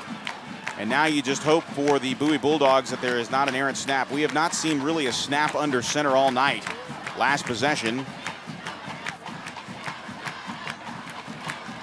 we saw that Eschenberg and his center had some issues with the snap. But it will be first down and 10, and how big is that huge 4th down and 1 play where Eschenberg able to bounce his way out to the 31-yard line following his right guard and right tackle. And that, for me, is the play of the ball game right there, as Westlake had their opportunities, folks. And Bowie just doing everything they could offensively to keep Westlake's offense off the field. Yeah, that's called going for the win, and Bowie, it pays off for the Bulldogs as they're going to walk out most likely 1-0 in district play. And Eschenberg will just fall down at the 27-yard line. Got to be careful there. It amazes me that quarterbacks really, you see it in the next level, even in the NFL, that, guys that can move the football with their feet. Michael Vick, to name one, RG3 to name another, where they just don't know how to slide. And now all you have to do is take a knee in that situation. And Eschenberg winds up falling down. I thought he was actually injured there for a moment on the 3-yard kneel. I was wondering if maybe he got a foot stepped on, so he couldn't take a step back to take the knee, but I'm not sure what caused him to fall. That was with 45 seconds. And Bowie, despite a fumble here, and the ball actually did go down, and Eschenberg fell on it at the 26-yard line. So they'll lose 2 more yards, and that should do it. The play clock is off. The Bowie flag raced down the sidelines by the Spirit squad. The cheerleaders going crazy. The drill team as well. And for the second time in 3 seasons, the Bowie Bulldogs will knock off the Westlake Chaparrals. You remember Westlake lost back in 2011, and they won in 2012. But the second time in 3 seasons, Westlake has fallen to Bowie in District 15 5A play. Your final score, Bowie 21, Westlake 16. We will begin our postgame show here momentarily, but both teams will meet at midfield. They will shake hands, and it has been a whale of a football game. And hats off to the Westlake defense, who do not allow a second half point. After falling down 21-0, Westlake would peel back a touchdown before the half. 14-point lead. Dallin Nelson would cap the opening drive of the third quarter with a 36-yard field goal. Alex Chavez would have a 26-yard touchdown. A 2-point conversion try for Rawlings from Jordan Sievert would fall incomplete. And that is all the scoring that happened in the second half. But an interception by Matthew Andreo that set up the Chavez touchdown, and then a second interception by Bennett Huddleston in the fourth quarter would give Westlake another opportunity. But the offense sputters here in the fourth quarter, unable to put anything on the board. For all the effort the defense gave, the offense just was not there. And you heard Darren Allman talk about it in our pregame conversation. Sometimes the defense catches up to the offense, and that's generally what it's been this season. But tonight, the defense really came out and played a masterful second half. The offense, again, Bowie, you've got to give credit to their defensive backfield. We thought that was the mismatch tonight. But clearly, time and time again, whether it was Preston Oliver, Joe Lou Wright, Zach Velasquez, to name a few, as he was able to bounce towards the linebackers and back in the defensive backfield to act as kind of a nickel back in their defensive set. A whale of a game in the defensive backfield for the Bowie Bulldogs. Really threw off Jordan, and the receivers had tough times catching Jordan's throws tonight. Yeah, and really the blitz as well, especially in the fourth quarter. Bowie did a great job of bringing pressure on Jordan Sievert, but you said it, the offense had a couple opportunities, great opportunities there in the fourth quarter, and couldn't take advantage. And you go back to the two-point conversion play. Had that been completed, Westlake would have had an opportunity to kick a field goal to tie the game as opposed to going for it on 4th and long. But a lot of what-ifs. At the end of the day, Bowie played a heck of a football game, really a heck of a first half, especially on offense, and they're for real. The Bowie Bulldogs are certainly a team to contend with in 15-5A, and we will find out a lot more about them next week as they take on Lake Travis. And it will be an opportunity for Lake Travis to get a taste of this Bowie defense. Obviously, offensively, we know Bowie's going to be able to pick up points, but there's film-worthy sessions in the second half. They'll look at what Westlake did to shut down the Bowie offense, and not just from a shutdown standpoint, lack of possessions, really. The fact that Bowie still won this game is a credit more so to their defense, as everybody is celebrating on the Bowie sideline. But we go down to the sidelines now to Abe Garcia, who is with Darren Allman. Coach Allman, your defense held Bowie to no points in the second half. What could you take from this district opener to the next week? I'm sorry, I couldn't hear your question. All right. Your defense held Bowie to no points in the second half, but you fell short. What can you take from this district opener tonight? Well, we have to put it all together, and that's why we have an offense, defense, and kicking game. You know, we came back in the second half and played good defense and struggled a little bit offensively. You know, we were off in our passing game, and we didn't get it all put together, you know, and that's what we've got to do. And we gave the offense some opportunities, and we couldn't consistently get first downs like we needed to, and plenty of opportunities to win the game, you know, there in the fourth quarter. 2 short field possessions and coming away with no points. And I give credit to them. They played hard. It was a hard-fought game on both sides of the ball, and I'm proud of our kids, you know, the way they came out and fought in the second half. And we're having a hard time with consistency right now and getting it all put together at the same time. Some of that is some inconsistency in personnel. You know, we've had to piece together some personnel things due to injury or sickness or, you know, different things. And that's not an excuse. We've got to get it done anyway. But you know, on our players' behalf, we had some assignment busts and things in the first half that caused us to get in that hole. And it was due really to probably not enough reps in all those positions where we had people playing, you know, more than one position during the week in practice. So that's our fault as coaches, and you know, we just didn't do a very good job getting them ready, and I apologize for that and take full responsibility. And that's a game we should have won. No offense to Bowie, and they do a great job. I think we're a better football team than what we showed tonight, and had plenty of chances to win if we take care of our business, and we didn't do that. So we've got to put it behind us, and we got to keep fighting. We're fighting for playoff spots, and still fighting for a district championship, and you know, we want to get in the playoffs and be at our best when that takes place. And so we're still a work in progress. I hate saying that this late in the year to still be a work in progress, but we are. And we're going to have to hang on and get ourselves in the playoffs and hopefully get it all put together at the right time and hit our stride. Coach, I appreciate your time. We'll see you next week. Okay, thank you. Abe Garcia down on the sidelines. We welcome you back up here to the UFCU broadcast booth. Joe Taylor alongside John Nidell. And Coach said it. You really don't get a chance to bring back your defensive stars with Gabe Duran and Brecken Hager after they haven't played in a month.